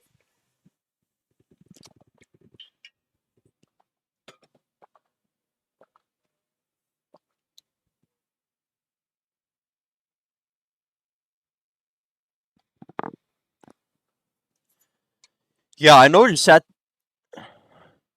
Yeah, I mean, commentating it the entire time was exciting. There's so many track battles being put on by so many of our amazing drivers here at TOGA.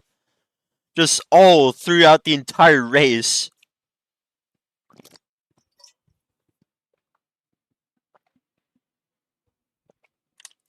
Yeah, I saw that red flag. I just saw cars, it looked like a bumper car arena, almost, at Le Com.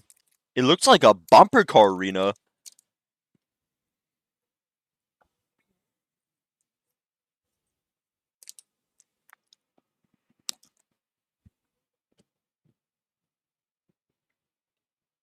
So still,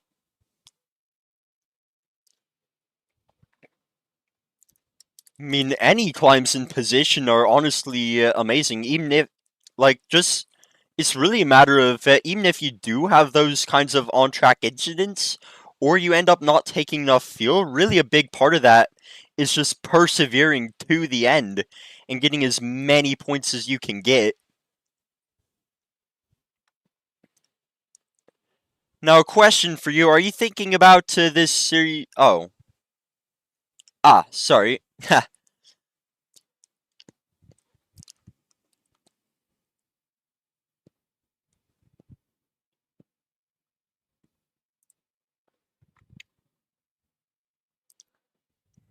Yeah, do you think...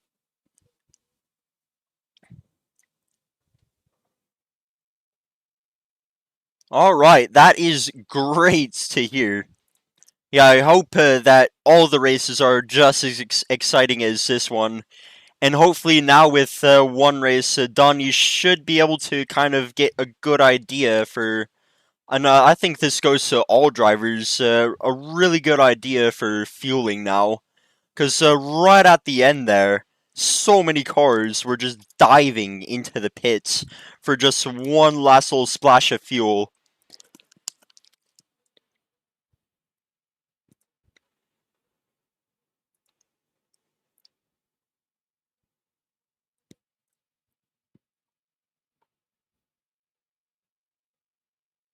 Ah, that's unfortunate. I'm sorry, man.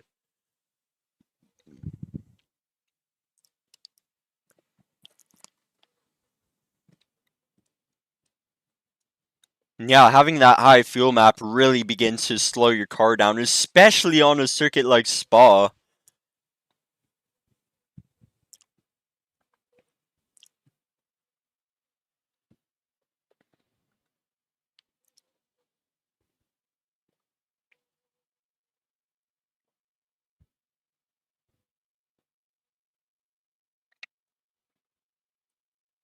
I see. But yeah, it seemed like everybody out there had a very interesting race, but all the racing was good. Like, did you have any, like, major issues in the race? Must.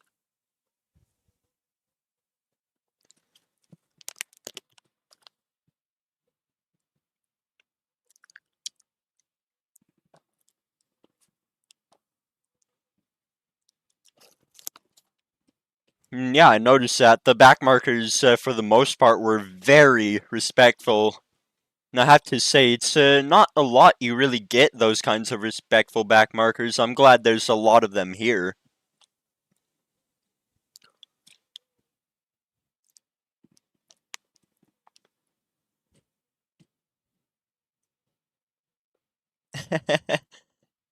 Yeah.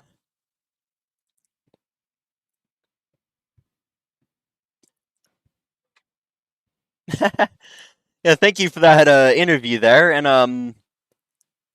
I'm not sure if there's anybody else coming into here, so I think that is going to conclude this. Oh, you're back again. Haha.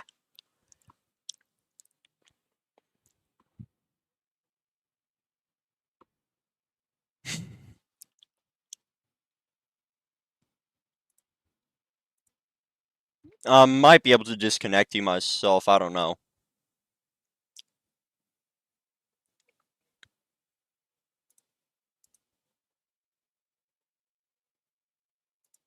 Uh, and yeah, I think that's the end of the stream. So, thank you everybody for tuning in to the TOGA Motorsport 24 in 2.4 round 1 at Spa-Francorchamps. And hope to see you again in future races. Peace out.